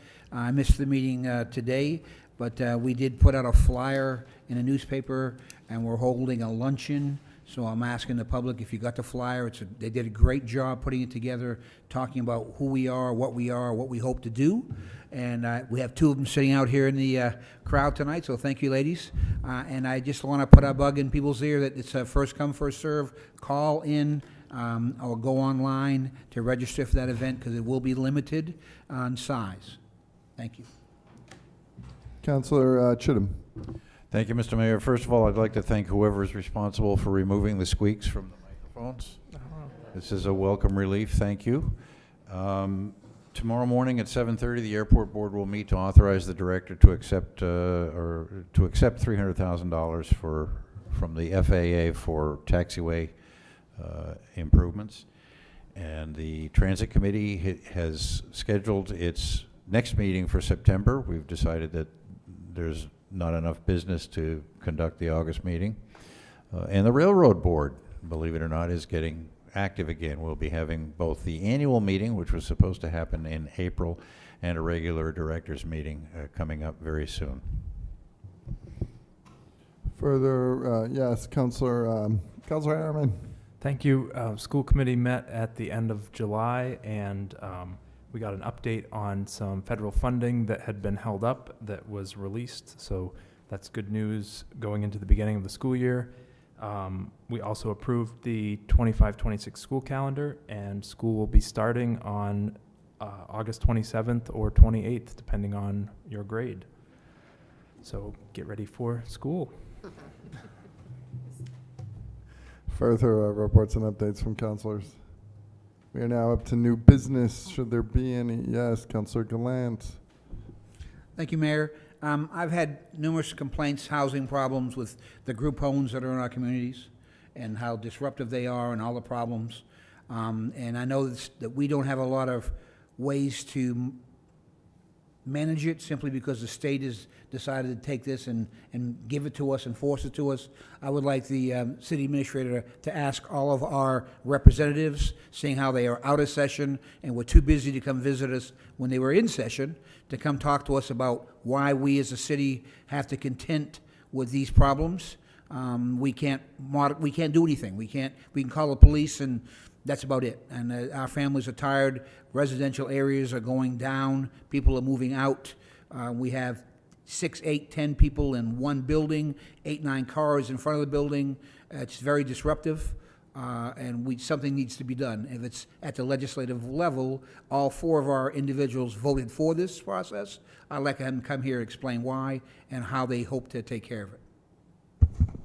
Just to respond, I have also gotten a lot of complaints on this issue. It is a legislative fix that needs to happen, so we will do that. We will invite our delegation here and talk further about this. Thank you. Thank you.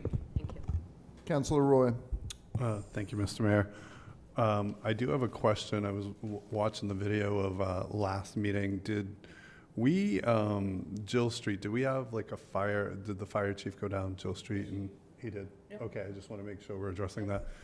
The other thing, a question about TIF money for trails. Got an email today asking about one of our local snowmobile groomers, Hillside Family Riders Snowmobile Club. There's some disruption in their trails and all that stuff. And if there's TIF money out there for trails, I'd like to see if we can consider them, because this came up last year too. And I just want to make sure that I don't know how the money gets dispersed or whatever, if they got to apply for it. If you can let me know, and I'll let this constituent know how to gain some of that money, I would really appreciate that.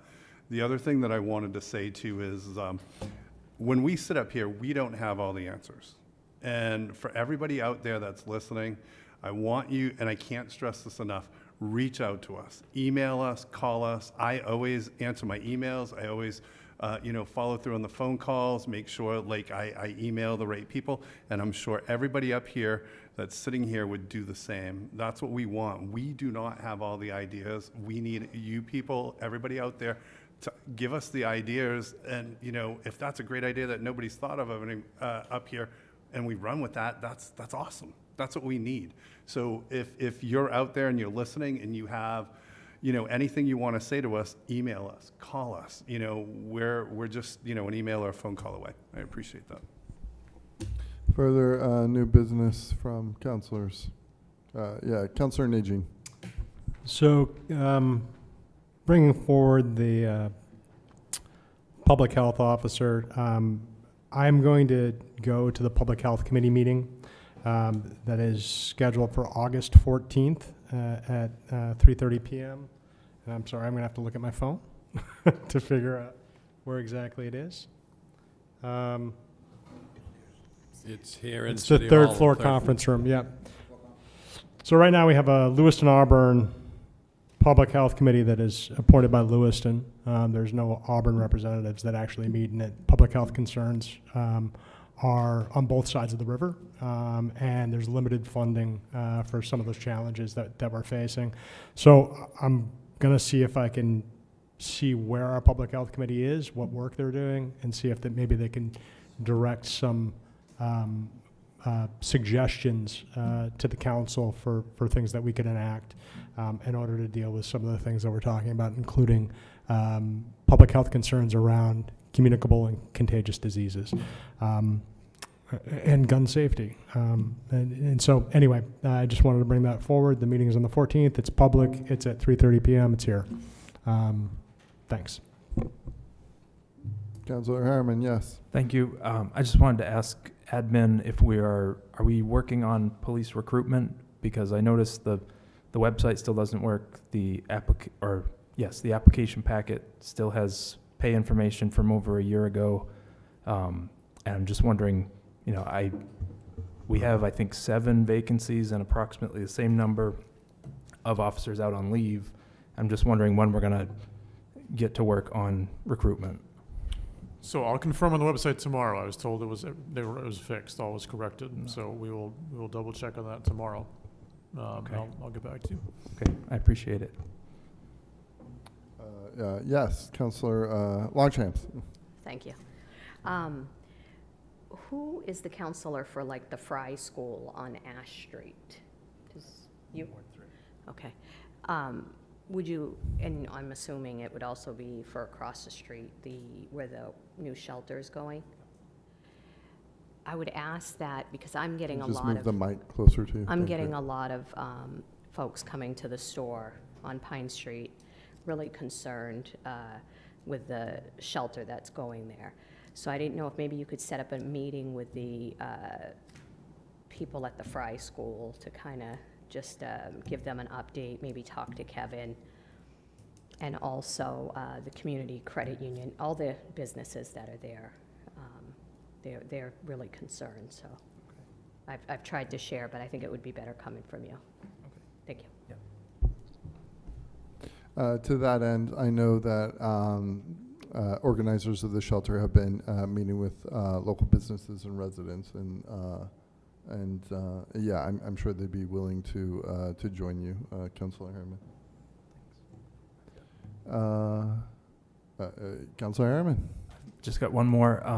I know Councilor Najin had touched on the several power outages we've had downtown.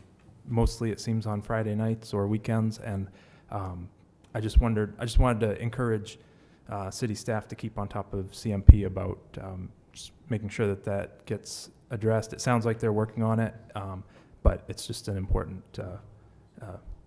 it's important for our downtown to have reliable utilities. Agreed. We did reach out to CMP. I forwarded a response of some work they are doing, so hopefully that corrects the problem, but we'll keep on top of it and keep the line of communication open in case it doesn't. Thank you.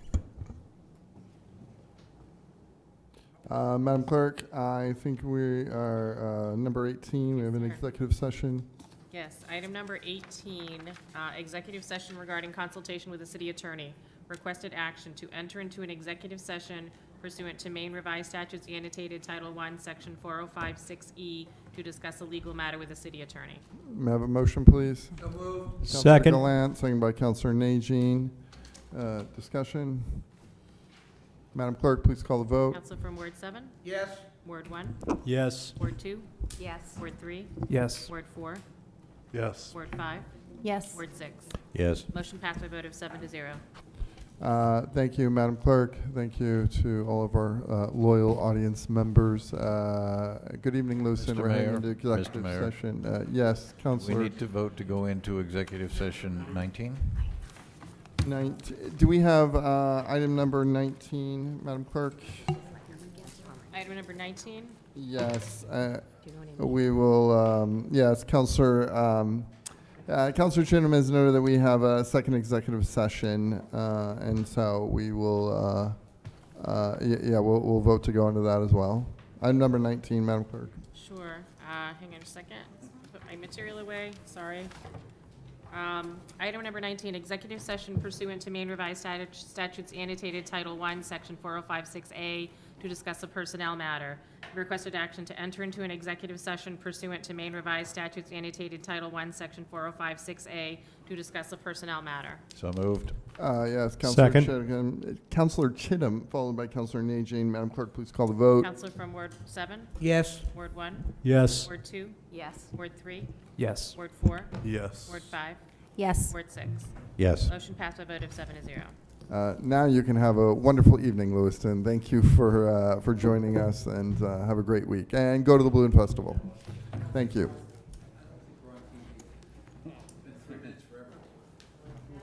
Usually shows up here when he's filming that. I